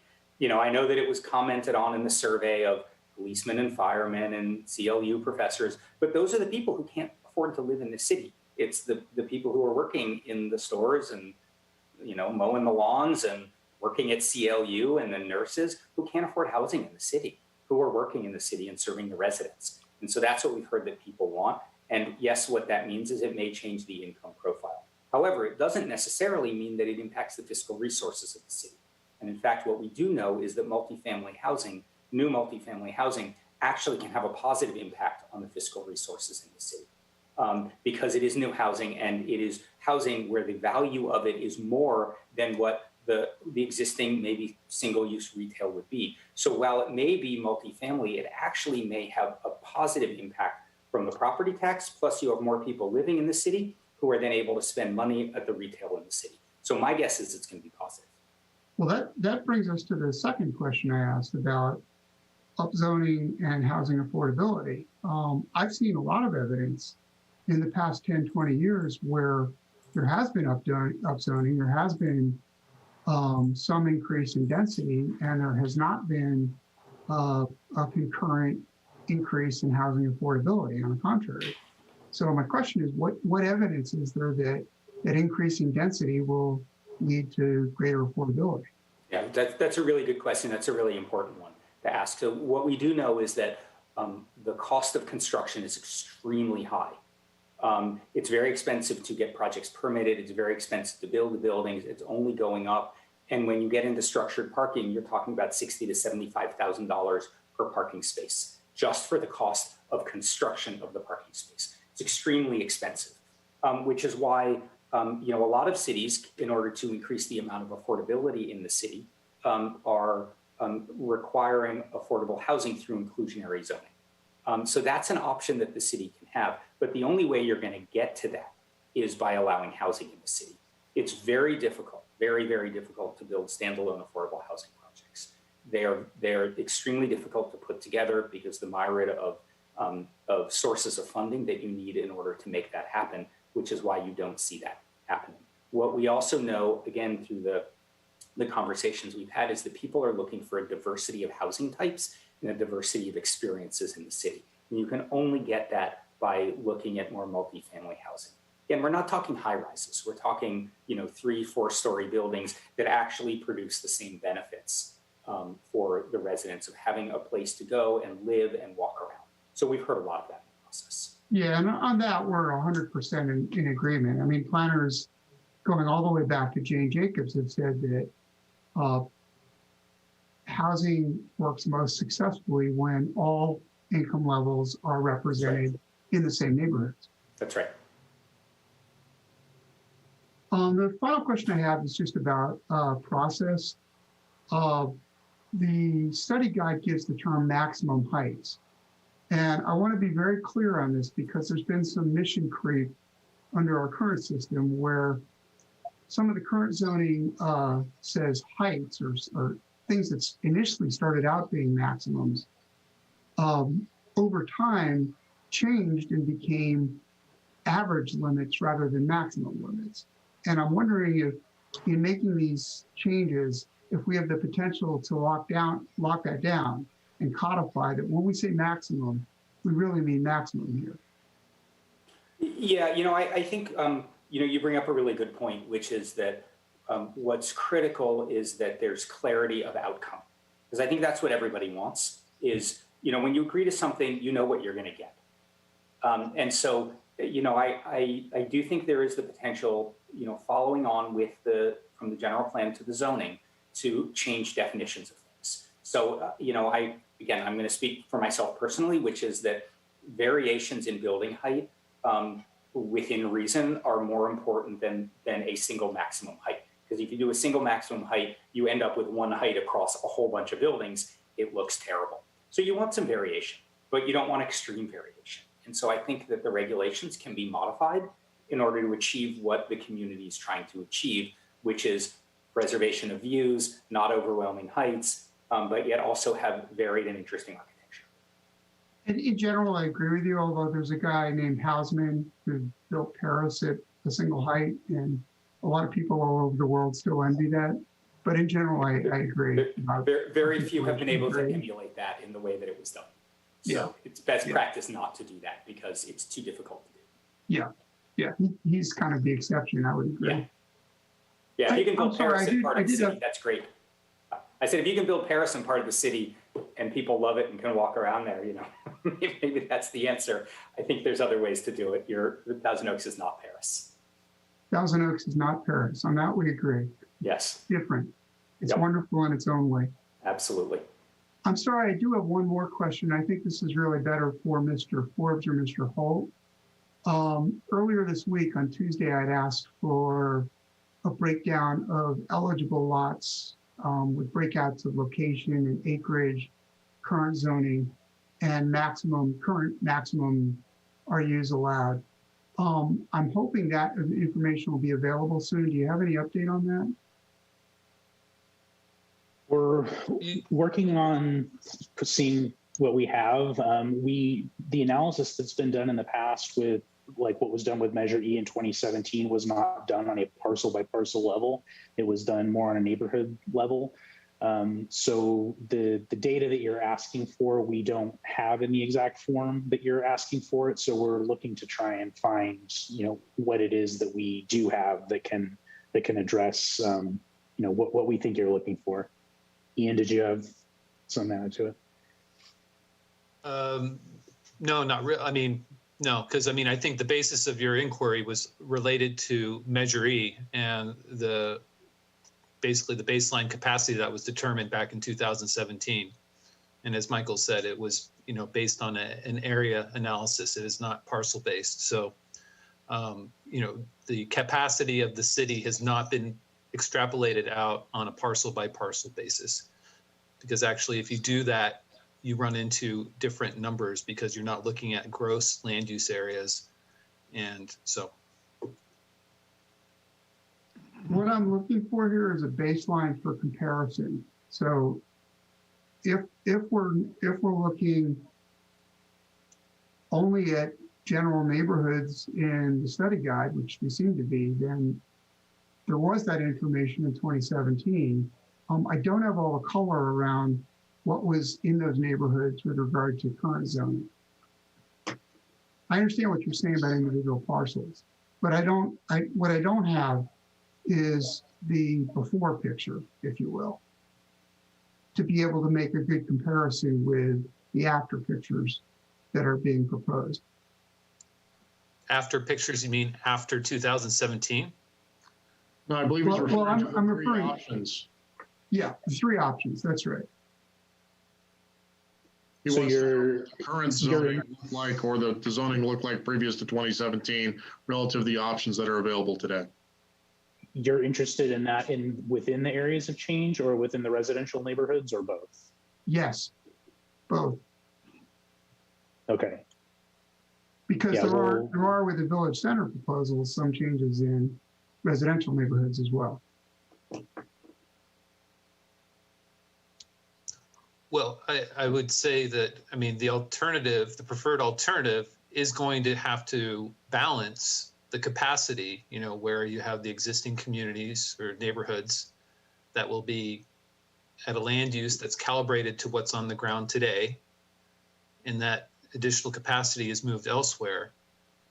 But the 81,000 units that were basically received by the city council in 2017, that is the number that we use. So the methodology that Ramey and Associates will be using their software and generating, is basically taking that 81,000, and then they're going to. I second Commissioner Newman's request, though. It would be interesting to see what they were looking at in 2017 to aid us in making a decision.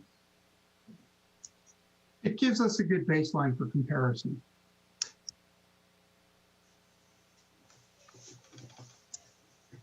If it's accessible. Yeah, I mean, I guess if is the question the basis for the 81,000, or is the question how those numbers are going to be? What the distribution looks like in those areas. Okay. Mr. Ramey and his team have gone to a lot of effort, and there's a lot of specificity in the study guide for each of the three alternatives in terms of how dense they are, how they would be zoned, and so on. What I don't have is a comparator. I don't have a starting point, and that's what I'm asking for. Mr. Ayer, did you have something to add?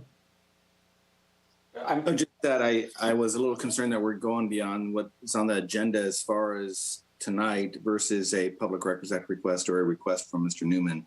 So I didn't want to get lost in that shuffle of two different issues. One was focused on the Measure E analysis that was done in 2017 versus the general plan update preparation for tonight.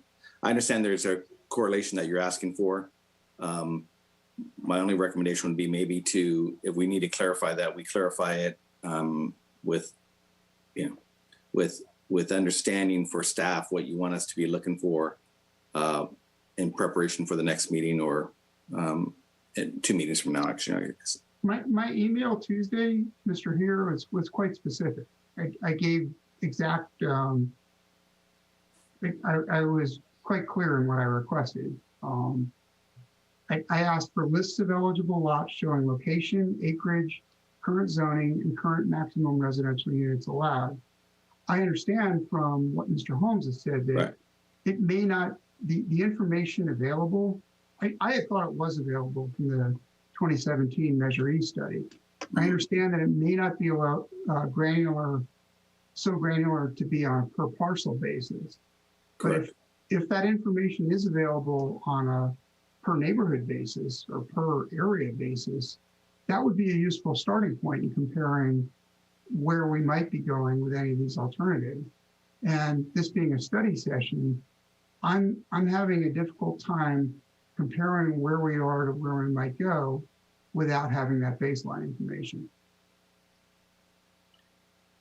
I mean, I understand what you're asking for, and I think my answer is going to be, as far as your request from Tuesday, we need to continue to look at that request to ensure that we can properly answer it. And as Mr.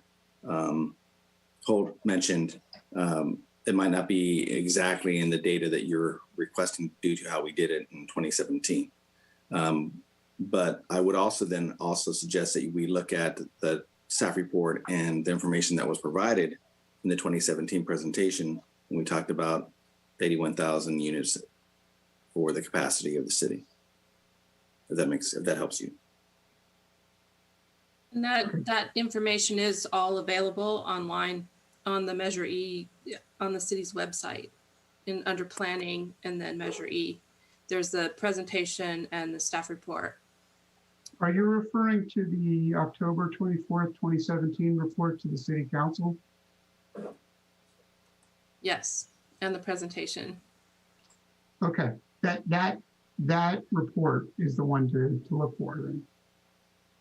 Yeah, I think what you're asking for, if you look on that Measure E page, there's the staff report, the presentation, and then there's some additional materials that were posted there after that meeting. There's a couple of maps and some spreadsheets that I think it would help us if you, once you take a look at that and then let us know what additional you need, and or if you need something different or additional than what's there, that might help us understand a little better what you're looking for. I did look at the 24 October 17 report and did not find that information, but I may have missed it. I will go back and look at it again, and then I'll come back with any information that's missing from that. And I would also recommend that you look at the PowerPoint, because the PowerPoint has some of that data in there. Okay. Perfect. Anything further, Commissioner Newman? That's it for me. Thank you. All right, fellow commissioners, anyone else have any additional questions? I'm seeing a lot of heads shaking no. So bear with me. I've got a few questions, and I'll try to be rapid about this. I believe we are limited till 10 o'clock, so I'll do my best to get us out of here quickly. All right. Mr. Chair. Yes. You're not limited to 10 o'clock. Oh, we're not? Okay. No, you can do a motion if you want. If you think you were going to go beyond 10 o'clock, it's 9:32 now. You can request a motion from your commissioners to see. We'll see how long-winded I am and go from there. Okay. Just know that that's an option for you. You got it. All right. The first question I've got, I actually forgot to ask Mr. Ramey this in my first battery of questions. On the survey, did you find that people were more positive about development options when you presented them with visual aids for the questions as opposed to the map formats? I don't know if I can actually answer that. I mean, visually, people. I just saw, on your quick presentation, I saw numbers like 77% positive and all of that, but then when the maps, was there a greater enthusiasm, you think, or people no? generally, I mean, I didn't look specifically for the survey. People generally respond better to pictures than they do to maps, and better to pictures than they do to numbers. That's what I was thinking, but people always look at a picture and say, "Oh, I love that," and you're like, "Hey, it's 40 units an acre," and they're like, "Oh, I hate that." So we see that all the time with surveys. But honestly, I haven't looked with this one about the different responses. Okay, maybe if you can parse that as well, that would be awesome. I had a question for staff. I heard a number of the public comments refer to a lot off of Borchard as wetlands. What is that? What is this area zoned as? I think I'm familiar with it. I believe we're talking about the area right off the freeway that's open space, kind of between Casa Conejo and where, forgive me, but the Alamo and IHOP are over there. What is that area? And can anybody tell me a little bit about the history of it? Mr. Forbes. The general plan and the zoning designation on the property currently is a low density residential. I don't recall offhand exactly what the residential number is. No problem. I just wanted to see single family residential. There are a number of challenges on the property. There It's within a flood zone. There are flood control easements on the property. Depending on which government agency you talk to, it may or may not be considered a wetland. So there are a number of challenges there. We proposed in the alternatives looking at mixed use or higher density residential on the property in response to comments that we heard through the process about people wanting opportunities for more residential in proximity to the Rancho Conejo Employment Center. So that's many of the comments that we received, and a lot of the conversation tonight is from people who are very much opposed to that, and others who have indicated that they are in favor of doing some kind of development on that property. So we're taking all that into consideration and trying to figure out what we're going to do with it for the preferred alternative. Okay, but in its current state, it's actually zoned single-family residential. Yes. Okay, good to know. I had a question, and I actually don't know who to give this to, but we talked about the identifying the areas of change, and we have the areas of change areas, and then we have the village centers. And my understanding is that there seems to be less enthusiasm for the village centers and greater enthusiasm for creating density in the areas of change. My question is that kind of following up on Mr. Newman's question about how the city is set up, where our open space, our parks, and our schools are located seem to facilitate the village centers being more conducive to allowing development than where these proposed areas of change. If we're going to increase our density and allow the new residents that we're going to be providing for have access to some of the things that make Thousand Oaks wonderful, those are our schools and our parks and our open space access. And so my question is how big a factor is that when we're talking about, people talking about developing in Rancho Conejo? Do we know which schools will service those areas? Are these things that are going into the consideration of this? Because if we're going to approve this and we're asking our school district, our park district to incur significant costs in trying to affect this development that we're going to be zoning for, have we considered that? And so, Mr. Ramey, Mr. Forbes, Mr. Holt. It is, yes, it is something that's being considered. And we've had conversations with CRPD staff.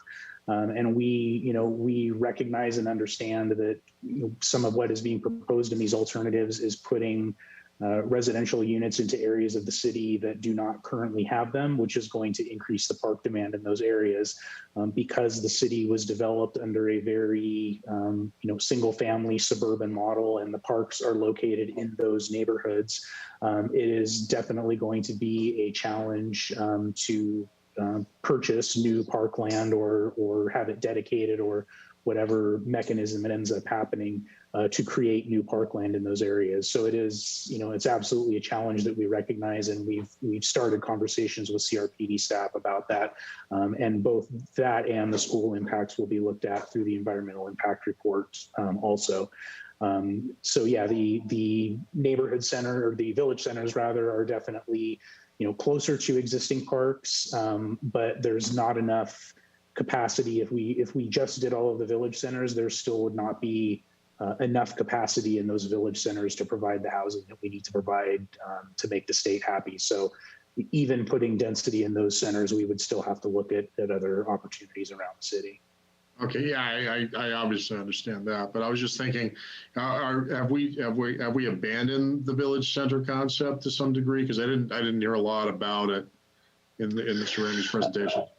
I wouldn't say that we've abandoned it, but definitely the feedback that it looks like we've gotten back through the survey is that there doesn't seem to be a lot of interest, at least from for whatever you want to put into the survey results and however you feel about the survey results, there doesn't seem to be a lot of support for those through the survey results. But, there are still groups in the community that we hear from that are very much in support of doing something in the neighborhood center. So it will be ultimately up to this body and the city council to make that determination.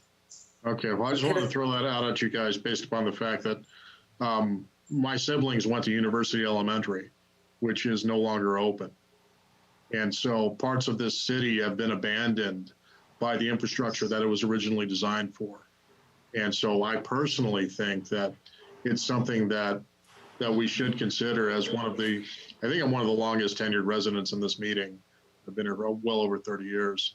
And that's one of the things that comes to mind is that when I think about that northern part of Thousand Oaks, there's 4 elementary schools across there, one of which is closed. But then when I think about along Thousand Oaks Boulevard or heading over to Hillcrest, there's one. And so, you know, we could facilitate a lot of our existing infrastructure by thinking about where we're actually set up for families and people to live. And so, you know, we talk about the benefits of having people of varying income levels and everything be able to mix together. But at the same time, our city was kind of designed for some places to actually be residential and livable. And so I don't know, that's more of a comment than a question, but I just want to make sure that that's part of the discussion. Because I am thinking about parks and open space access in A, B, C, and D, and I'm thinking to myself, I don't know, I know one park off of Thousand Oaks Boulevard on the south side behind, and you'll have to forgive me, it's across the street from the 24-hour fitness and behind the Mouthful Eatery, but that's literally the only park I can think of over in that area. So I just want to make sure that that's part of our consideration when we're doing this. Mr. Chair, may I jump in quickly with this? Because I think it's a really important point. And I just want to say that there are a few areas of the city that are larger parcels that actually afford the opportunity to be able to build parks as part of development. One of the challenges is when you build half an acre here or half an acre there, it's difficult to actually collect enough money through fees to then buy a parcel to build a park. When you actually deal with an area like, say, the Oaks Mall, if you're going to redevelop that, you actually have an incredible opportunity to build new open space as part of the development, right? And that's how the city was created, and that's why there's so much great open space. It's because you had these larger developments and you could take a chunk of it. But when you have a small development, small footprint, you're not able to get as much. And so, first is those big parcels, those big projects actually have an opportunity for more open space. The second is with, more vertical development, you have to think about open space in a different way than maybe the city's been thinking about. In the past, it's more plazas and more walkable spaces. And so that's something we've seen as communities transition for certain parts. The type of open space changes. The character is different. You got it. I appreciate that you're considering that. The other question I had, and this is, and then I think I'll be done. Industrial flex is a big chunk of a lot of the maps that you put out for me. And we're talking about heights of buildings up to 75 feet. And I know that the majority of residents I speak to in Thousand Oaks are less than enthusiastic of ever having their ability to see the hills around them blocked from any angle. So I was wondering, is there a way for us to achieve our ends, especially considering without resorting to mixed use high, without resorting to industrial flex, without superseding what has kind of been a standard for the city of keeping everything relatively low level? Is that possible, or is that not mathematically possible based upon what you guys have seen? And I'll defer to Mr. Forbes or Mr. Holt. I'll let Mr. Forbes answer this one. I think it, no problem. Well, with regard to the, it is possible to meet the RHNA numbers and provide housing without the mixed use high. It just means that there will have to be more mixed use medium and mixed use low, should the city council decide to head in that direction. The industrial flex, since it doesn't have any housing in it, it doesn't really play into the housing numbers. That's intended more as just an opportunity specifically for biotech, and those types of sectors that are looking for more building space in this area. And to go back to what Matt was saying earlier about how the heights get translated into the zoning. The height limits that we have in the land use alternatives are, those height limits may or may not even be included in the general plan. General plans very often do not include height limits. They only include the FAR as the means of controlling the intensity of non-residential buildings. And then heights are addressed through the zoning code instead. So the heights that we put in there were really intended to be more illustrative and conceptual. If the Planning Commission and City Council are, want to discuss a different height limit, or 75 is way too high, but 50 or 60 is okay. I mean, those are conversations that can be had as part of this conversation too. And then for the residential, I mean, the more you limit the height, obviously, the less density you can have. So you can't say, I want to allow 45 units an acre, but limit it to 25 feet tall, because you just can't fit that much density in that height. So there is definitely that relationship, but it's appropriate. It would be appropriate to have conversations about the height too. The land use alternatives are not intended to be an all or nothing with regard to the height and the FAR and the names that go with the categories. Those can all be discussed through this process. Okay, so those definitions are malleable. That's an even better answer. I didn't even conceive of that. All right, one more question, and then I promise I'm done. Mr. Ramey, a lot of the plan includes ideas of mixed use, and I happen to be in real estate as a residential realtor by trade. And one of my questions is probably because you have better broad-based experience than I do on this. Do you know of mixed use developments that exist anywhere in the state or in the country that involve people, individual owners having equity within the property in a co-op method, or as condos above the units, or is it always rental? No, it's so I guess a couple of things. So first is, what is mixed use? And I want to clarify this, so I'm glad you brought this up. So mixed use, as we have it defined in the general plan, can either be horizontal or vertical. So some of the situations, it's vertical, where you have ground floor retail and services and residential above. In other situations, it's actually mixed use by parcel. So you might actually have, and that's why we asked the question in the survey, are standalone residential buildings on Thousand Oaks Boulevard acceptable to you? And the majority of people said yes. So they're willing to accept some areas that are residential only. We see that Thousand Oaks Boulevard actually has too much retail. So if we take some of that retail in areas where it's not really viable and allow some standalone residential buildings and then focus the retail in certain places, you have mixed use places, but not mixed use buildings. And that's a really important concept. And I could see the same thing happening, at the Oaks Mall or at Jan's Marketplace, where you might actually have residential buildings and retail buildings that are near each other. And according to our definition, that's mixed use. It's just not vertical. So to go to your specific question, there are places where owners come together and have co-ops. Co-ops are different than condos. So condos, yes, there are condos, there are multifamily condos. I will tell you, condos are very difficult to build because you have attorneys who follow the condo builders around and file lawsuits if there's anything wrong.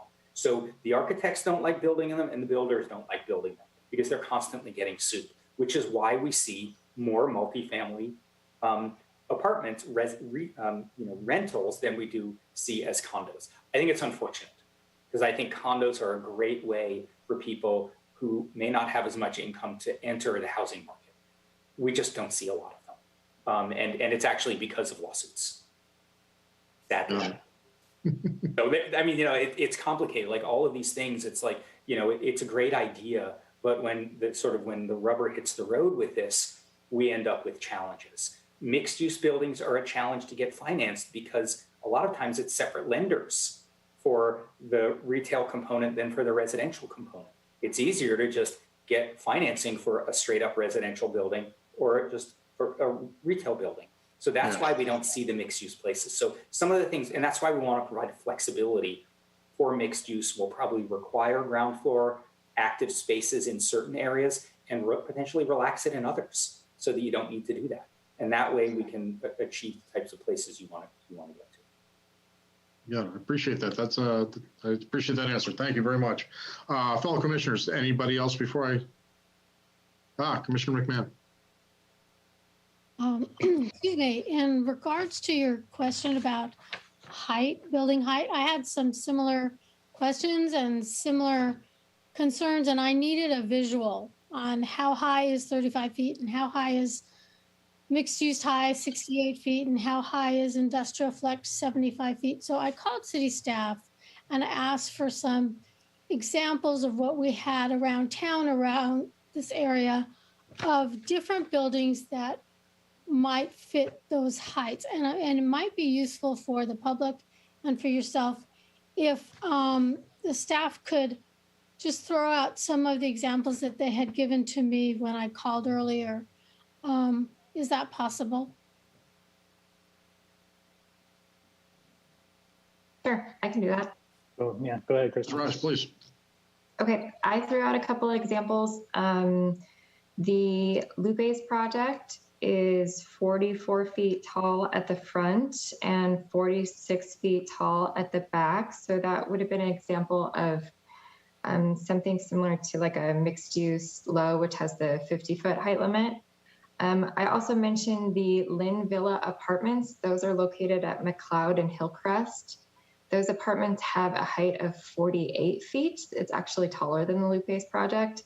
That's a 3-story residential project with tuck under garage. So technically it's 4 stories. The other example that I threw out was the Sinclair building, also known as the Bank of America building. And the approved plans for that call out that building at 60 feet high, which is actually taller than the land use designation for mixed use medium at 58 feet, and also the neighborhood high at 55 feet. A couple of the really tall buildings in the city, the Civic Arts Plaza is much taller than that. That's closer to the commercial regional land use designation. That would be the 75 feet.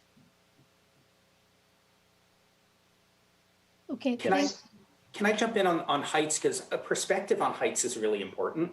And when we were doing we worked on the downtown strategy plan for the city. And we spent time walking kind of in the downtown area outside of Civic Arts Plaza and looking at different building heights from different perspectives. And when you're on a sidewalk and you have a 1 or 2 story building right next to you, as you do with some of the retail, and you know, if you look up from that building, you can't see the hills when you're right next to a 1-story building. And I know the views of the hills are really important on that side of the street. If you go across the street and look across Thousand Oaks Boulevard, you can actually get a sense of the height of the building. So if you're going to look at Lupe's for the 46 to 48 feet, you know, experience it when you're on the sidewalk right next to it, and then experience it when you're off on the other side of the street and looking at it and see what it does to the views of the hills. I haven't seen the Lupe's since it was completed because of COVID. I haven't been back there, but it might give you some good perspective on what that height is and relative to what it does to the views at different places. Thank you. Ms. McMahon, Commissioner McMahon, you're ready? Or done? I'm done. I'm done. Okay. Ms. Gore, do we need to take a quick vote to extend past 10 o'clock? We're almost there. I believe that would be appropriate. You got it. Then, commissioners, are you prepared to vote for whether or not we can go past 10 a little bit here? Chair Buss, I hereby move to let the meeting go beyond 10 o'clock. I appreciate that. Ms. Gore, can you prepare us for a vote? Commissioner Lanson? Aye. Commissioner Link? Yes. Commissioner McMahon? Yes. Commissioner Newman? Aye. Chair Buss? Aye. Thank you so much. All right. I will now open it up to the floor for further discussion. If any commissioners have any further input they'd like to make this time. Looking around, I think we're done talking about this. All right. So this is a department report, as I said earlier, so no vote is required. So we'll move on to our next agenda item. Thank you, staff, for being so well informed, so helpful, and for putting up with all of our questions. I really appreciate your time, and thank you, Mr. Ramey. All right. Well, now is the time for commission comments and or any AB 1234 reports. Are there any comments from my fellow commissioners? Commissioner McMahon. I just want to make a quick comment that it was very helpful for all the comments and the questions that my fellow commissioners had. The staff report was terrific, and I really got a lot out of the comments of the general public.